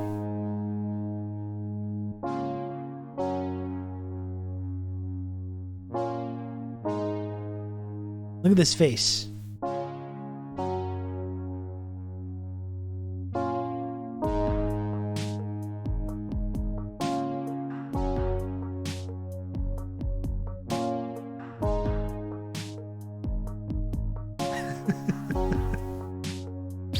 What do you mean when you say free gooning? Folks, please give my regards to our friend DJ Mule. I'll see you tomorrow, okay? Peace.